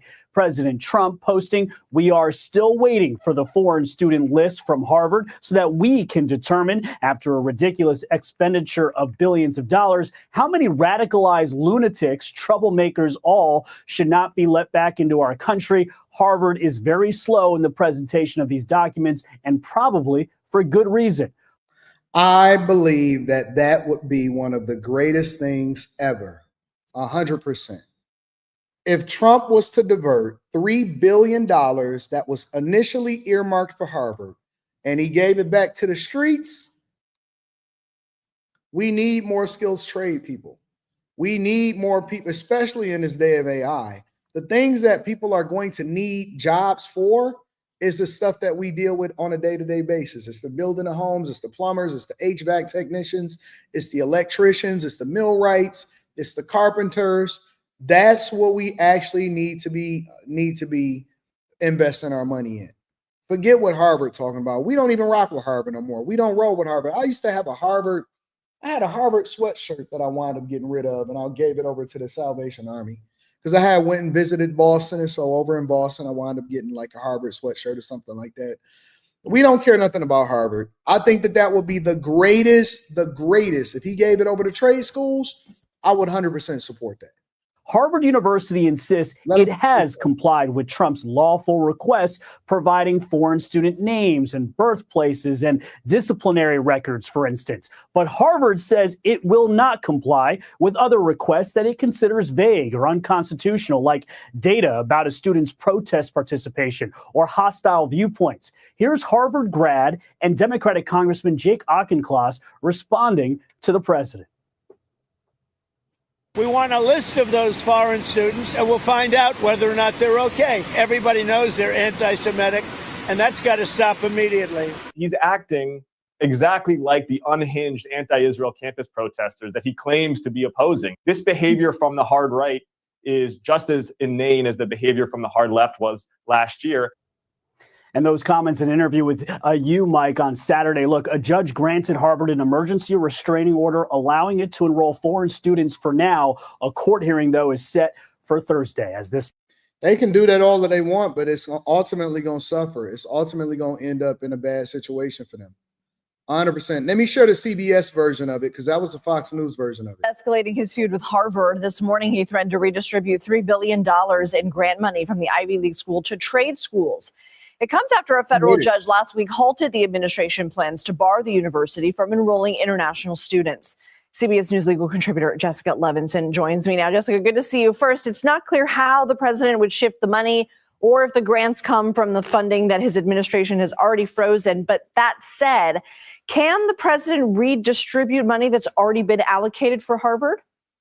Of course. Well, I think that said is a big deal here. So let's assume that this is money that the president has the discretion to basically give and take. I think once if we've determined that this is money that was earmarked for Harvard, then we have some serious problems about shifting it from pot A to pot B. And you need to be able to do so, you need to make sure you do so in a legal manner, in the sense that you have to make sure you're not violating Harvard's First Amendment rights. You can't shift that money based on not liking their expression. You have to make sure that you give Harvard due process, that they had notice, they had an opportunity to be heard.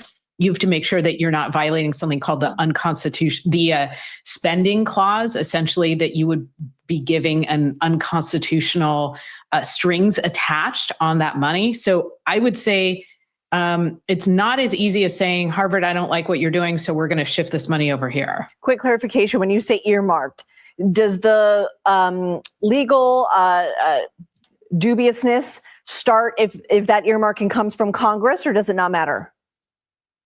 You zeroed in on exactly where it was a little general. So I would say the first question has to be, is this something that the president has the power to shift around at all? And or do we really need to look to Congress? Meaning we know that Congress has the power of the purse. This is why your question is really important. And so is there actually, I know we've talked about this before, but an Impoundment Act question where if you want to change this funding, you have to go back to Congress. Let's assume that the president actually does have the power as head of the executive branch to spend the money. Then we go down all those considerations that we just talked about. So Harvard has 2 suits already filed against the administration. One is for stripping $2.2 billion in funding. Another is against that ban from the university enrolling foreign students, which on Friday a federal judge temporarily blocked. What comes next in this legal fight? What comes next is a fuller exploration of many of the issues we just talked about when it came to the funding. I know it's going to sound to people like, wait, she just said this, but we're looking at some of the same issues. So we know that a judge put that on hold, meaning that the Trump administration's desire to strip certification from Harvard, the certification that allows them to have international students, a judge put that on hold. What comes next is now we're going to have a fuller airing of the legality of all these issues through the lens of what we just talked about. The First Amendment. Is the Trump administration targeting Harvard based on their expression? What we just talked about, due process. Did the Trump administration go about this the right way? Are there any Administrative Procedures Act issues? So all of those issues are going to play out now in a courtroom. I do want to shift gears. Boeing reached a deal to avoid prosecution from the Justice Department over the deal. So essentially, the Trump administration is saying that because Harvard won't comply, then this should be a blessing, because it's not like they're keeping the money and they're just saying, hey, we're just going to keep the money and we're going to put it in our pocket. No, they're going to still distribute the money. But what they're trying to do is they're trying to figure out better causes, which is actually turning out to, in my opinion, to be a better idea than to give the money to Harvard in the first place. I don't want my taxpayer dollars going to Harvard. I don't want my taxpayer dollars going to Harvard. If we really want to have diversity, equity, and inclusion, because that's what they're doing it for, right? Then I think that they should more or less focus on using a $53 billion endowment to keep the school afloat and depend on their alumni and their donors to continue to fund this school and ensure that they keep tuition low. Let the people that patronize them, let the people that support them, let their alumni and let the people over there figure out what it is that they're going to do. But I don't think that that should come at the behest of people like us. I don't think that it should come. Research dollars should go, or funding, additional funding from the federal government should go towards the things that we deem it go to. And I would like to see it go to trade schools. I would like to see it go to trade schools.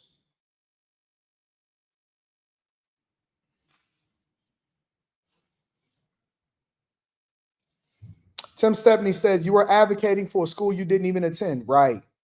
How many people in the chat actually went to Harvard? How many people in the chat actually went to Harvard? Y'all, you know what? These liberals kill me.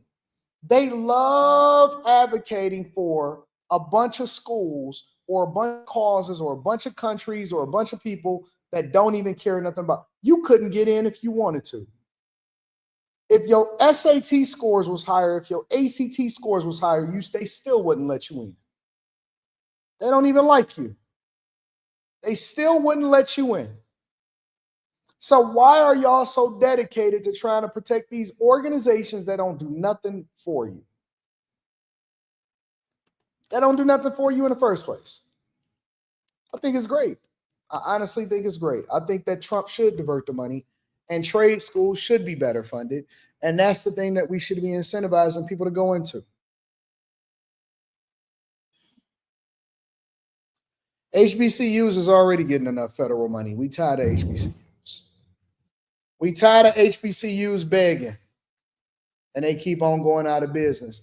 I be going to some of these cities. I think I went to Daytona one year and I seen something like Bethune something or the school of Benjamin Button. I don't even remember what it was.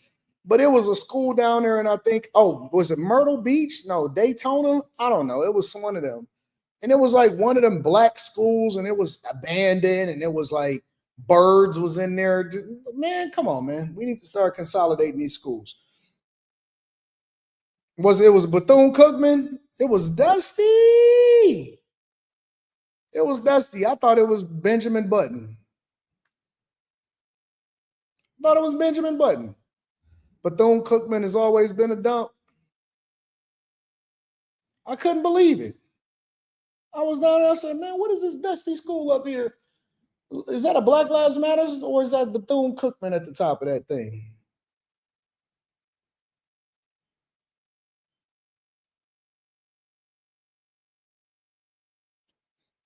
I couldn't believe it. I said, this is a Dusty school. Let me see let me double check. Where was I at? Where is Bethune? Yep, Daytona Beach. That's exactly where it was. Bethune-Cookman. Is it bankrupt yet?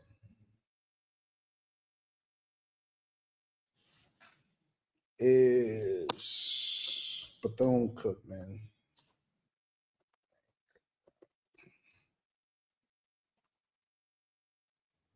It's not currently bankrupt. It is facing significant financial challenges and was on probation for governance and financial sustainability issues. It is maintained its accreditation and is taking steps to address its debt and financial concerns. They have faced $108 million in debt and $17.5 million in bond defaults and an $8 million operating deficit. The university secured a $108 million loan through the HBCU Capital Financing Program to help resolve the dorm dispute and settle other financial matters. The U.S. Department of Education also discharged $1.6 billion in debt owned by historically Black colleges and universities, which included Bethune-Cookman, according to Click Orlando.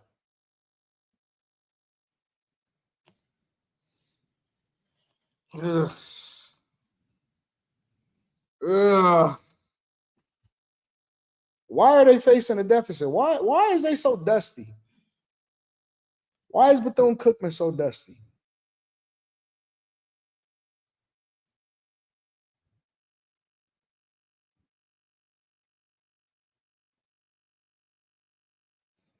Honestly, I'm trying to figure out why they're so dusty. I knew Aaron L. I can always draw up Aaron L. whenever I start talking about a dusty HBCU. Aaron L. says that doesn't make any sense. Trade schools doesn't have the infrastructure to conduct research and would set back innovation and research for decades. Nah. We don't care about research right now. We care about funding what Americans are going to be working on and ensuring people are securing jobs for the future and serving the United States of America. Listen, we tired of all of y'all little dumb research grants. We done with that. We done with research grants. Research and development should be the responsibility of private organizations going forward. We're not going to continue to fund the nonsense, Aaron. Research money has nothing to do with tuition. It's actually illegal to use research money for tuition unless those students are part of the research. Yeah, but they use it for other things. They don't have to necessarily go to tuition. It's called creative accounting. That's what it's called. It's called creative accounting. Listen, the one thing we know for sure, and two things is for certain, is that Aaron L., when he feels like HBCUs is going to be threatened, he's coming out of the woodwork. He's coming out of the woodwork. Aaron L. does not like HBCUs being held accountable. He don't like these HBCUs being held accountable. No! Give them more money. Give them more money. Give HBCUs more dollars. Please. Give it to them. Hey, it's a woman on here. Her name is Golden Serenity. Have y'all seen this video? It dropped 6 days ago. It just popped up in my algorithm. I was like, you know what? I might have to watch this. I might have to go ahead and congregation. The video that she says, it says, life after eviction, I'm going broke. Have y'all seen this video? It's a person named Golden Serenity. Have y'all ever heard of Golden Serenity on YouTube? All right, let's go ahead and check this out. Make sure y'all hit a like for the algorithm. I think it'll be interesting. I think it'll be an interesting conversation to have. Make sure I hit a like for the algorithm, subscribe to the channel, and turn on the notification. The name of the video is called Life After Eviction. I'm Going Broke. All right, let's go ahead. Then he took the doorknob off, y'all. So literally, all my stuff is free range. Like, oh my goodness. Okay, y'all. So yeah, I'm literally taking everything down, trying to help him do everything by tonight, y'all. So this is everything I got, y'all. I got my whole closet. I'm breaking everything down. I got all of these clothes.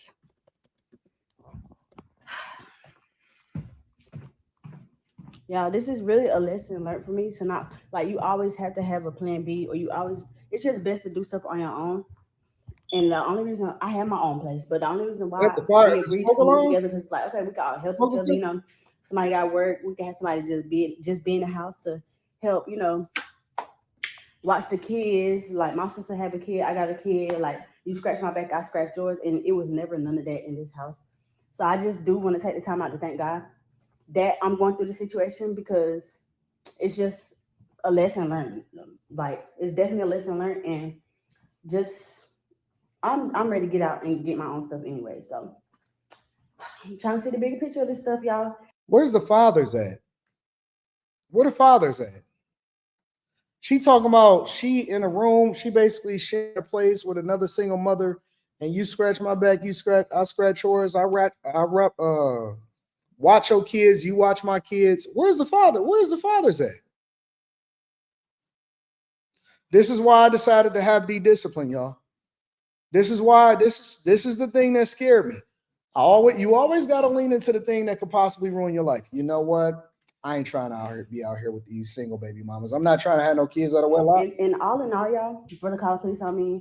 I ended up spending like $800 to get my car out the tow yard and paying for insurance. Then I had to bail my baby daddy out. Then we had to pay for application fee, which was $300 something.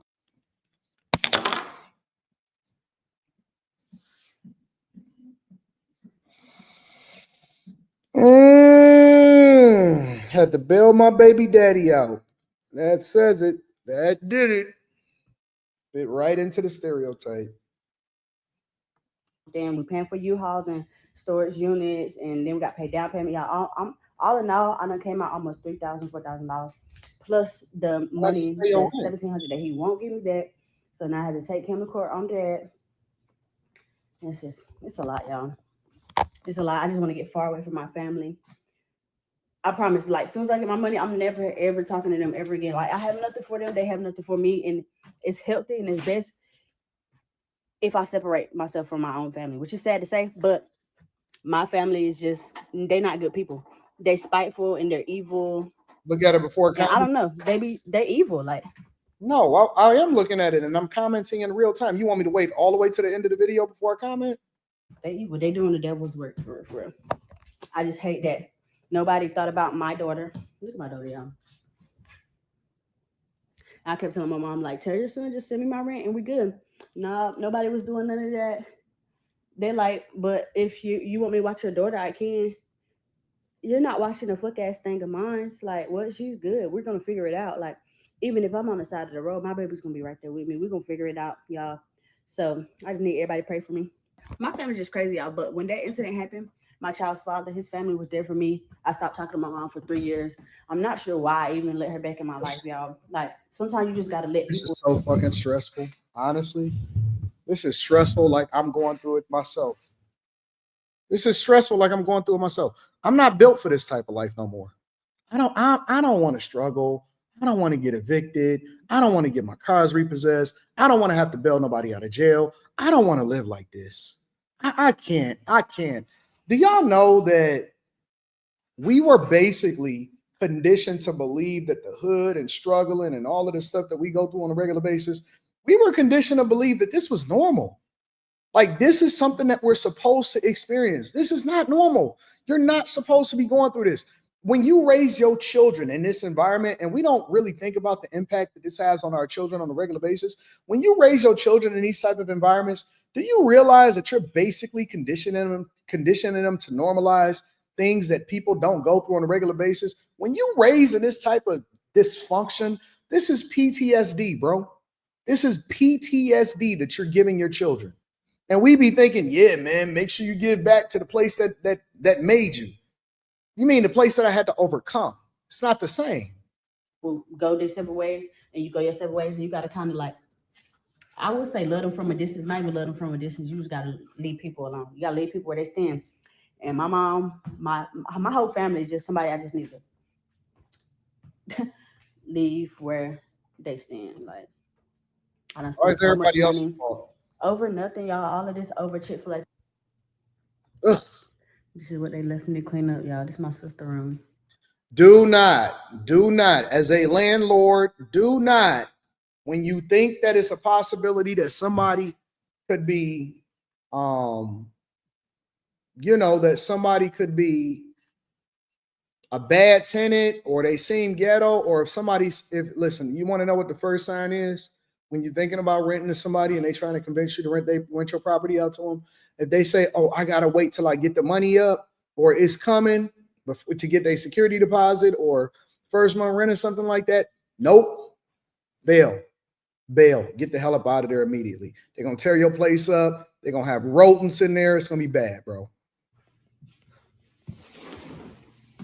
Look at this. My daughter room and my niece room. My daughter's stuff was right here. This is my niece's bed. Food and stuff all under her bed. Mind y'all, my name is on the lease. So all of this is going on my name, which sucks. So yeah, this is basically what I'm doing. So now we're finna get ready to head to the storage unit and drop the stuff off in the storage unit. And then we got to come back and get the little stuff because we got majority of the big stuff. So I'm finna show y'all so far what we got. Then we got my room. I got my bed frame. I'm just getting another mattress. And then once I get all my stuff out of the closet. The red cups. Then take it. So you get that red cup. Make sure you go and check out the Red Cup podcast with my girl Mika too. To the storage room, then we're done. Come on, Bubba. My baby's so tired. You so tired all this running. Sleeping with the garbage bag on top of the baby. Got it. I know, but you're so pretty.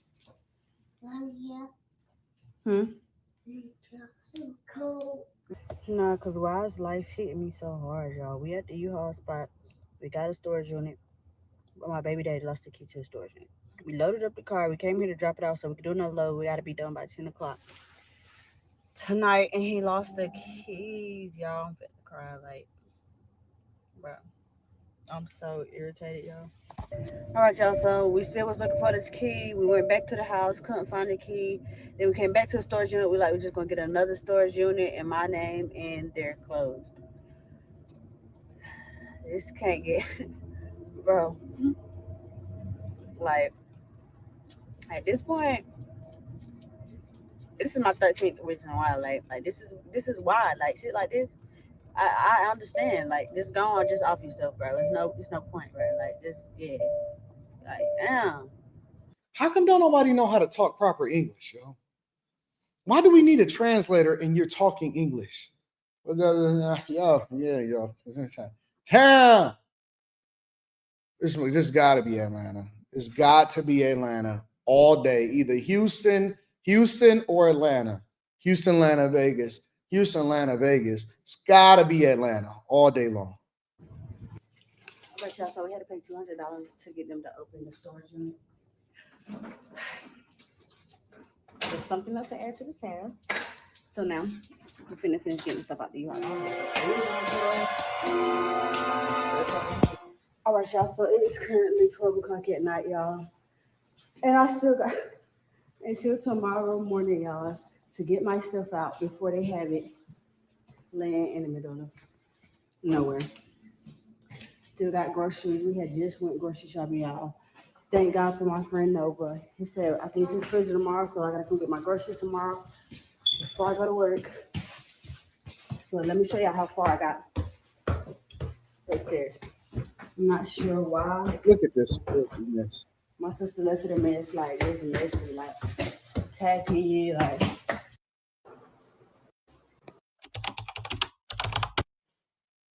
Y'all, we had applied for like 2 different apartments, I think. They're in a hotel. That's a hotel room all day long. And how do you know that it's a hotel room? Because all you got to do is look at the back of the door and see the thing on the back of the door, because they required to do that for every hotel room. Got that hair done, nails done, everything, nails done, everything. Oh, you fancy, huh? Got the baby hairs. Applications was 300. Then the other one was like one something because we only did one person on that one. But yo, I'm having so much hard time getting an apartment, and I don't know why. Like, I don't know why. So the first apartment that was like $300 for the application fee. My stuff went through. My stuff went through, and she was just like, yeah, so we're gonna try to get you in by tomorrow. This is the one app. What's the name? I have to pay full rent because my credit is not all the way good. So I ended up paying the full rent and was waiting to go in person and pay the rest of it. So I paid the full rent, and then she texted me back. She was like, I meant to tell you. What did I tell y'all? First red flag. I meant to do it. I meant to pay the rent, and then I'm gonna go back and pay the rest of the rent. I told y'all. Not to do it yet because we're still waiting on background check. So I'm like, bro, I just sent 1,500 to the one app thing. Oh my gosh, y'all, it's just so much. So now we're waiting. It says that his background is still pending, and this was like 5 days ago.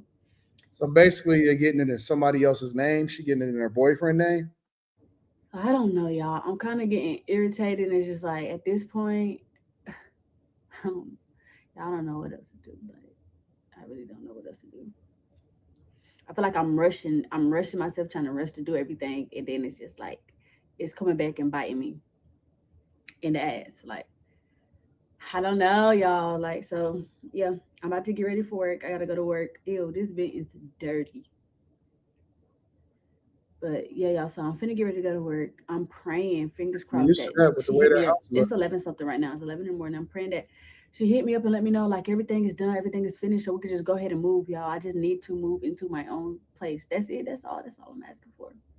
And I still want my money back too. So I'm finna go to court and do all of that, and then I have to go to work and just pray, fingers crossed. She either hit me up today or in the morning, God. Please, like, please, please. Like at this point, like I'm about ready to go get a Ruda Poop apartment.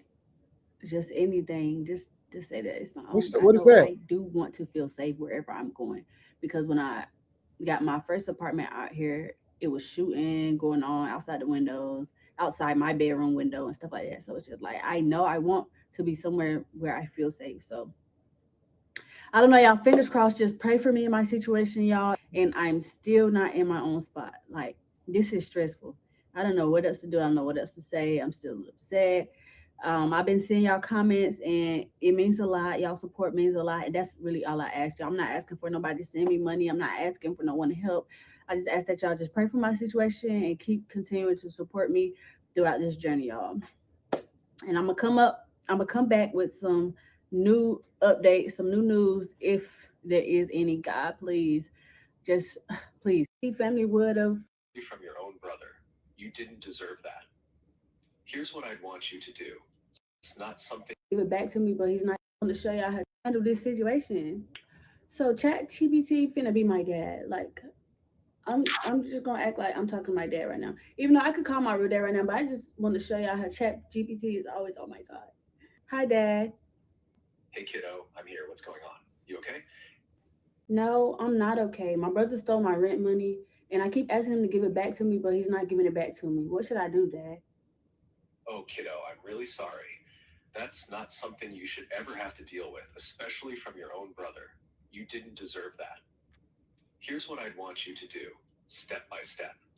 1. Tell him clearly and seriously. You're not just asking nicely anymore.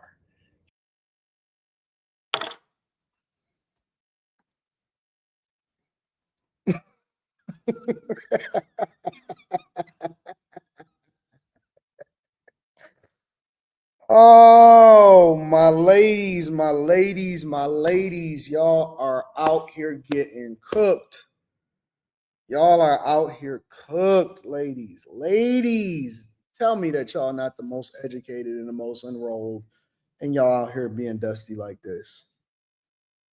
Tell me that this ain't the world that I live in right now. No freaking way am I witnessing and watching this in real time. This is insane. No way. And then these same type of people will be over here on TikTok talking about how it ain't no good men out here, or they'll call you a lame. They call you a lame. They'll straight up tell you a lame. Oh man, I don't want no lame. And they using ChatGPT for as their father.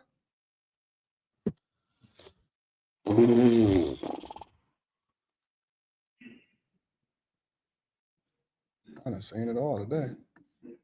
Nitty says exactly, AD. That's what black folks suffer from. It's not from slavery, it's from this. Mark Evans says, I'm sorry, but what needs to be researched that will benefit us in the current times. So this is just a suggestion. Let's research how the U.S. can be independent again. Facts. Talk about it. In my opinion, says a mental illness in its purest form. And these people be having children. Where's the original father? Yeah, they'll call you corny and they talking to dad GBT. Using all of their credits, using all of their tokens to Jesus, Lord have mercy. Should we do one more? Should we do one more? Here, let's do this one. Let's talk about this one really quickly. I thought that this was interesting because y'all was telling me about what was happening over in St. Louis as far as as far as the tornadoes. I thought that this would be interesting. Let me share this with y'all really quickly and then we're going to get into it. All right. As we come to you tonight, so many questions and concerns continue to stack. And at the top, when is federal money and help arriving on the ground in North St. Louis? In just the past few hours, we got new data from the city about the destruction. So the city says of the more than 1,000 buildings they have assessed, just over 600 of them have been listed as code red. That means they are not safe. Some 502 buildings are code orange and yellow, meaning they have significant damage and are livable. 620 are green in that category, and they've been deemed safe to live in. Well, the widespread damage on the north side has City Hall taking new action. As of this evening, delinquent property taxes and sales of those properties are on pause to give storm victims a break. The city says this will impact more than 1,000 properties. Tonight, our Team 4 coverage of the recovery continues. Shoshana Stahl and Caroline Hecker are both in North City. So let's begin with Shoshana. Tell us where you are, Shoshana. Corey, I'm here in the Weston neighborhood. Shoshana got a ghetto name. Shoshana, I bet you Shoshana talked to a black man. I know Shoshana. I know a Shoshana. Oh, no, that wasn't Shoshana. Her name was Tashana. Wasn't that her name, Tashana? I used to know a Tashana. Tashana and Tamika. They lived like 4 houses down, right next to Boo. Boo, we used to hoop a little bit, and there was 2 girls. One of their names was Tanika, not Tamika. Her name was Tanika with an N, and her other girl's name was Tashana. So I know a Shoshana when I see one. Neighborhood where debris fills the streets. Take a look at what was this home here behind me. You can see that there's a window pane in the lawn, pieces of brick, pieces of wood with nails sticking out of it. But take a look up top here. There is no longer a second floor to this home here, and homes all along this street here feeling similar devastation. I spoke to one homeowner who says she's seen this bring out some of the best in St. Louis, but also some of the worst. They got these vultures down here talking about, do you want to sell? Do you want to sell? I let them know. If I don't send for you, don't you come for me. After Friday's storm heavily damaged by... Is that what's going over in St. Louis? Do we got to take a trip over to St. Louis, chat? Chat. I gotta get a name for my chat. What's the name of my chat? Somebody give me a good name suggestion for the chat, because I don't like saying chat. Chat, do we got to get there to St. Louis? Do I need to go to St. Louis and survey the damage? The problem with heading over to St. Louis or something like that when something like this happens, to be honest with y'all, is it'd be hard to find hotel rooms. You know what I'm saying? So I wouldn't be able to find a reasonable hotel room because no stay away, AD. Why am I staying away from St. Louis?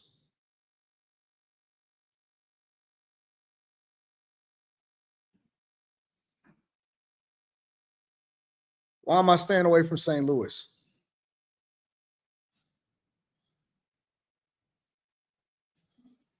Peace be still, Anton. Don't start when it won't be nothing. What do you mean don't start on the movie? Wait a minute. What's the problem here?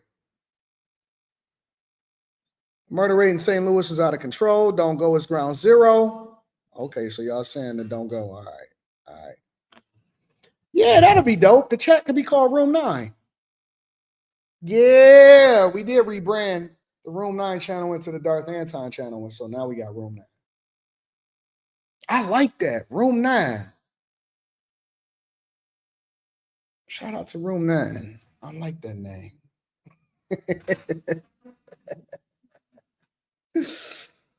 Oh, I like that name. Yes, Kiwan. Yes. I like that name.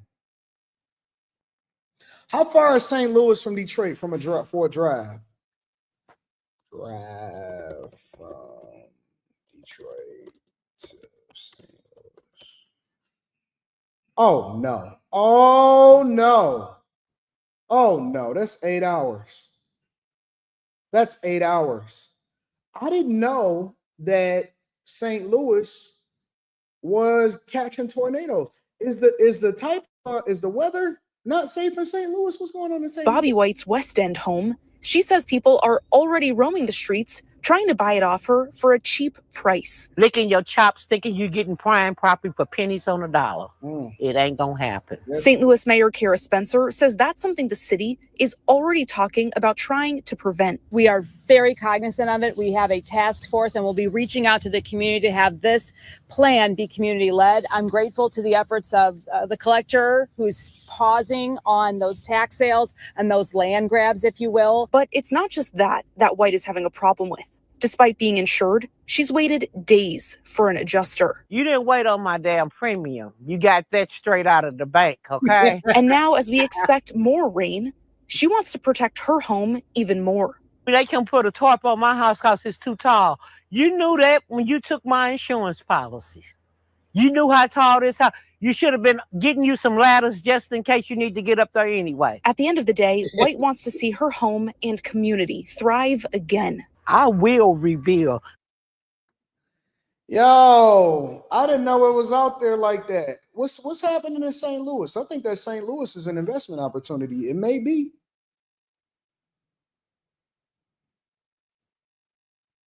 Is St. Louis bad out here? St. Louis is in a bad place for storms. That means that we just got to build our houses a little bit different. We just got to build our houses a little bit different. Chat name is Bag GBT. Nah, The chat name is Room 9. I've already it hit right. It hit right. Chat name is Room 9. Hey, Room 9, what we doing? So y'all saying don't go to St. Louis? It's crazy in St. Louis. AD, we're C students. Yeah, C students hanging out in Room 9. Not that we need to check. Why y'all don't want to be Room 9?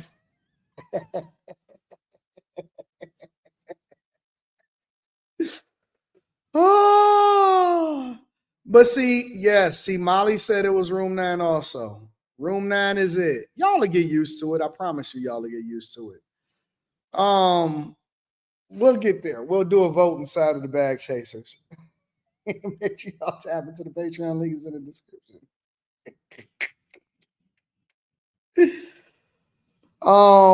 But listen, don't St. Louis got good parts too? Because every place has bad parts and good parts. Usually when somebody says, bruh, I went to Gary, Indiana, and they had good parts. So if Gary, Indiana have good parts, I know St. Louis got some good parts. I know St. Louis got some good parts. If Gary, Indiana got good parts, St. Louis got to have good parts.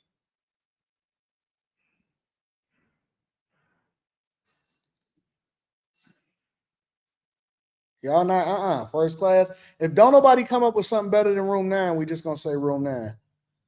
Somebody said room 9 sounds like we need a helmet. Facts. Facts. It'd be some stupid comments. And so what part of St. Louis is good? I'm gonna stay in the good part. No, not section 21 is room 9. Unless I see something, I'm just gonna be all y'all. Everybody room 9. Shout out to my room 9.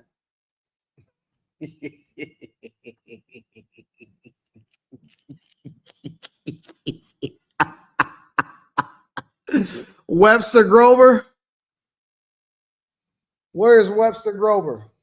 I didn't know that St. Louis had got beat up like this. I got to see America, man. I got to see what's happening. But speculators are going to come. Speculators are always going to come. Dang, that tornado got busy out there in these streets. But speculators usually come and they look to buy the property on the cheap.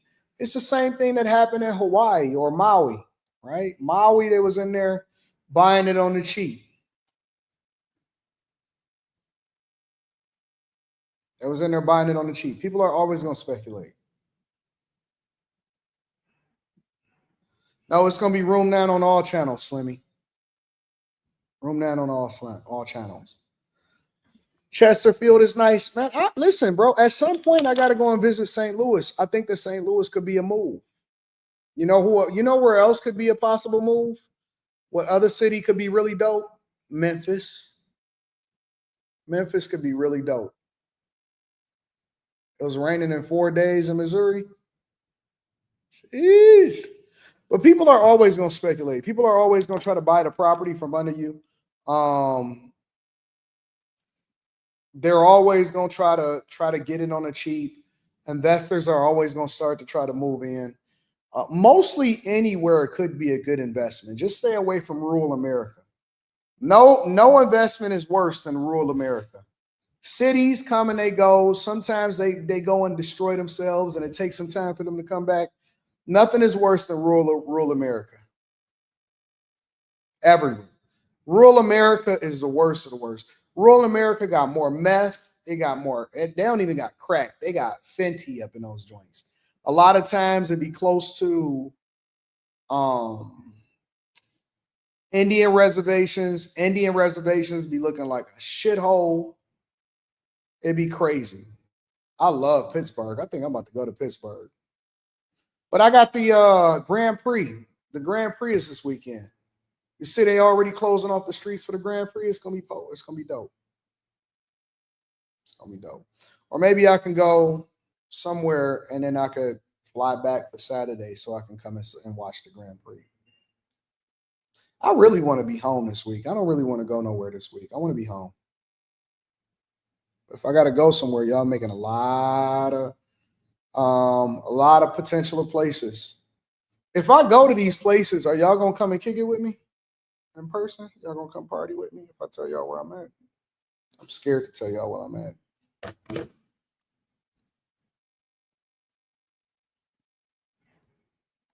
I don't want to say where I'm at.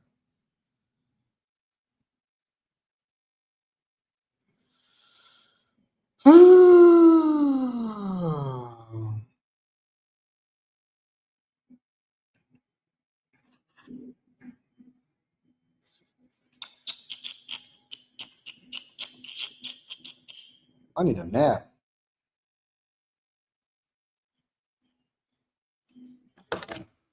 All right, y'all, listen. Live stream tonight. This is the time.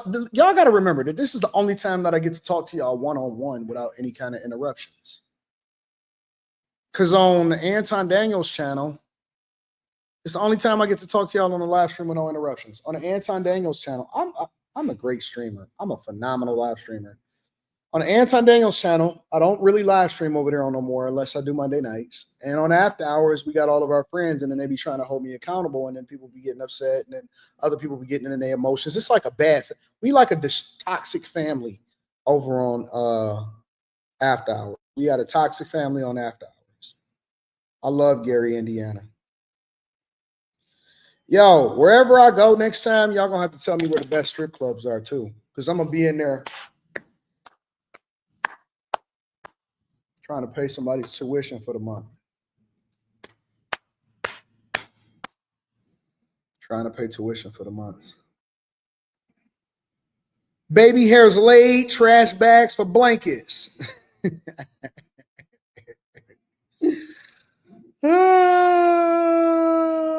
Simp GBT. What the hell? He says Ramon the GOAT.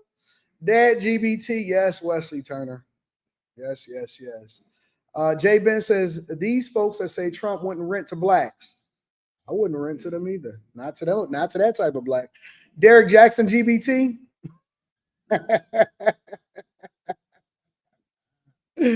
In my opinion, Quinn says, hey, as a new member of the Bag Chasers, I'm assuming the meetup location will be dropped closer to the date. Just trying to book accordingly. All right, so let me tell you why I do it the way that I do it. The meetup location will be dropped on June, the exact location. So I told y'all the city, right? I told y'all the date, and I told y'all the general area. And then after the first of the month, so like a little closer to the second or third of the month, that's when I actually say the exact location. And the reason that we do that is because I don't want no dusties to fall off, right? So there's people that'll fall off and fall out of the Patreon, but then they'll still be wanting to go to the meetup, right? But they can't have access to the location unless you're a current member. And so I dropped the literal address on the day after the first or the second or whatever that Monday or Tuesday is, so that we make sure that we don't have no dusties in there. And that way we ensure that everything is going to be kosher and everything is good. You know what I'm saying? So that's why we do it that way. Enforcer 2K9 says, name it Chat Ant. Nope. Room 9. Y'all haven't given me any better name. So I'm it's Room 9. And we all in the same room. We can all get some helmets and we can get it popping. Terrell 2A says, I'm in St. Louis and most of the hotels are booked with displaced and help from out of town. See, that's what I figured. That's why I'm saying I might not go. Anton, I live in St. Louis, but wasn't affected by the storm. I drove through and it's horrible. It's already abandoned homes and some homes weren't updated. Sound like a buying opportunity. Yeah, you do be holding me down, Fi Brown. Boondocks needs a revamp, needs another season, says Jay Ben. Just a brown girl in America says, don't listen to them. I'll show you around. You'll be safe. You in St. Louis? Now here, listen, this is the problem, Just Brown Girl in America. You heard what my mom said, right? Did you hear what my mom said? My level of discipline has been steady for a long time, and I've been able to really focus.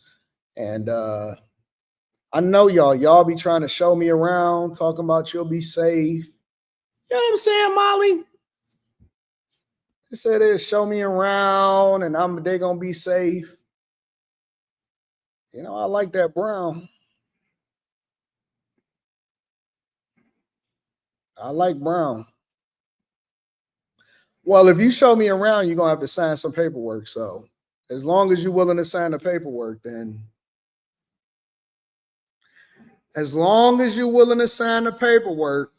you can show. I guess you can show me around. You know what I'm saying? Are you gonna sign the paperwork or no? You know what I'm saying, Molly? Molly is my she gonna be my agent. She gonna be my first line of defense. You gonna sign the paperwork? All right. Well. All right, we're gonna see. Can we be room 10? SDL is still cool. He wants us AP students, not room 9. No, we gotta be room 9, bro. We gotta. 392Q says no profile pic is room 9. St. Louis got a lot of good parts. North St. Louis is just the worst part of St. Louis. Part of St. Louis that just happened to get hit by the tornado is Western Groves. My dog Slimmy says it's going to be room 9 on all channels or the Millionaire Morning Show. Just put them 9s in the chat, y'all. Hey, can we get a 9 in the chat?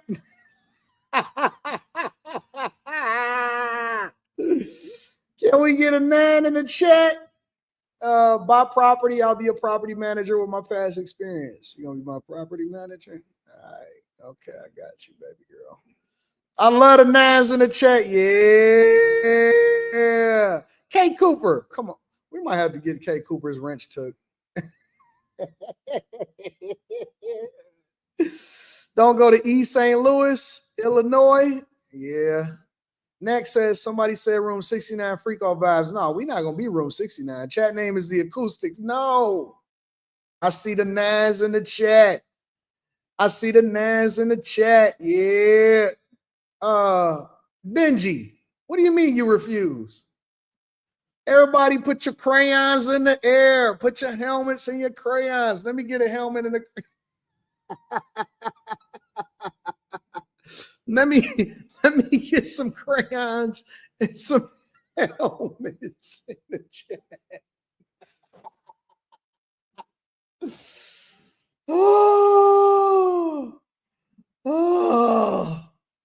Oh man. Do Apple got coloring books?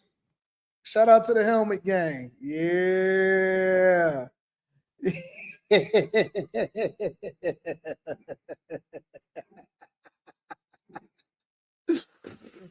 Oh yeah, I see the helmets and the crayons in the chat in the building. I like that. I like that. I like the helmet gang. No, fathead pencils with no erasers. Or you get them pencils that got them hard erasers that's on the top of it. You know, people be so mad at y'all. People hate y'all so much because y'all always hold me down. And that it's almost like when we fight amongst each other is one thing, but then when other people try to come against us, it's like, wait a minute. You can't say nothing about Anton. Like, y'all could talk about me. Y'all could cap on me. Y'all could say that I got a big head. Y'all could say that I'm room 9. The chat can do what the chat do in the chat. But other people can't talk about me. Nah, y'all can't say nothing. Don't say nothing to me. Don't say nothing to my room 9 friends. They my room 9. Even the people that cuss me out and always hating on a regular basis.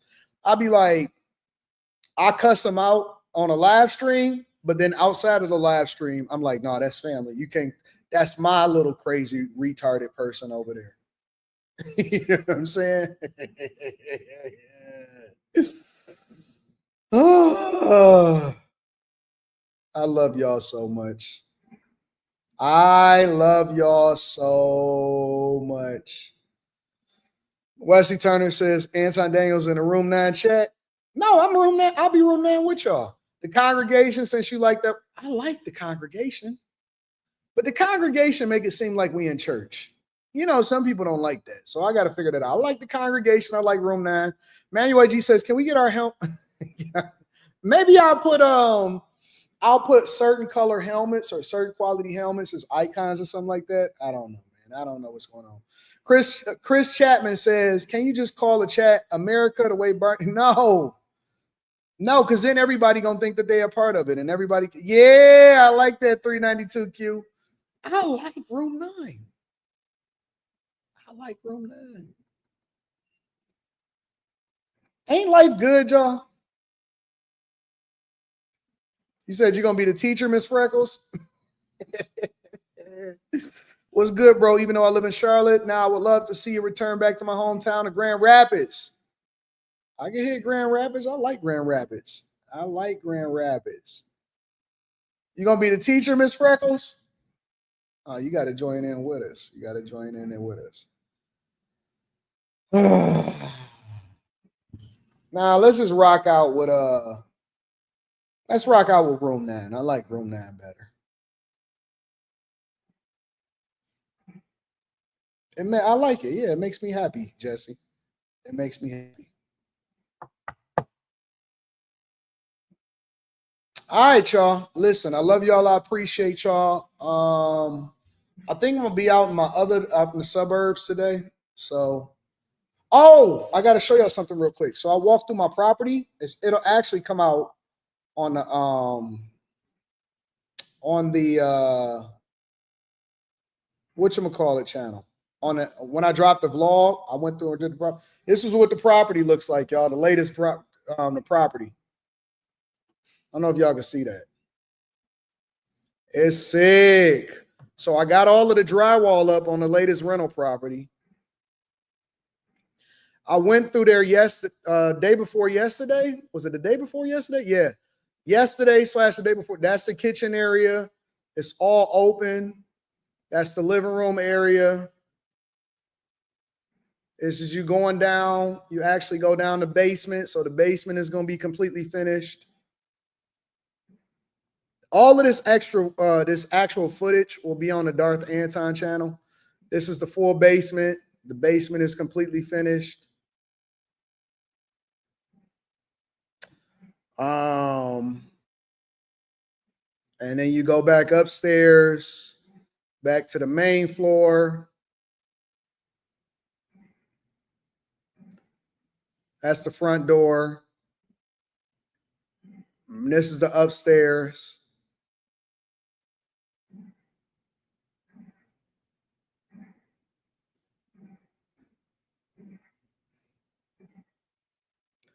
And then you go into the main bedroom.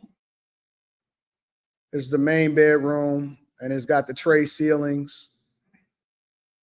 And then it's got a walk-in closet. All right.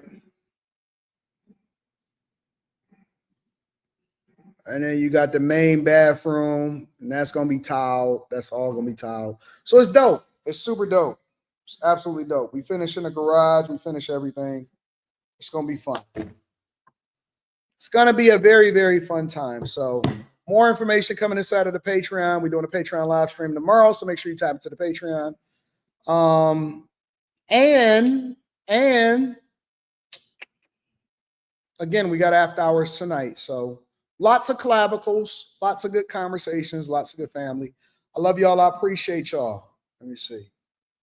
Abe the Hunter says, AD, have you ever had a friend that had to wear powdered hands? What? I ain't never heard of that before. Miss Freckles says, my name fits perfectly as the first teacher of Room 9. Facts. Shout out to Miss Freckles, looking pretty. Nicholas Woodfee says, Room 9. No, we're not going to do no congregation. Just Room 9. Room 9 hit right. It just hit right. Ava Kiss says, I flew into St. Louis yesterday. Just bought my first house, and yes, they do have good parts, just like many places, good and bad. All right, Abe. I trust you. I trust Room 9 to tell me the truth. I love y'all. I appreciate y'all. I'm going to see y'all tonight. Peace.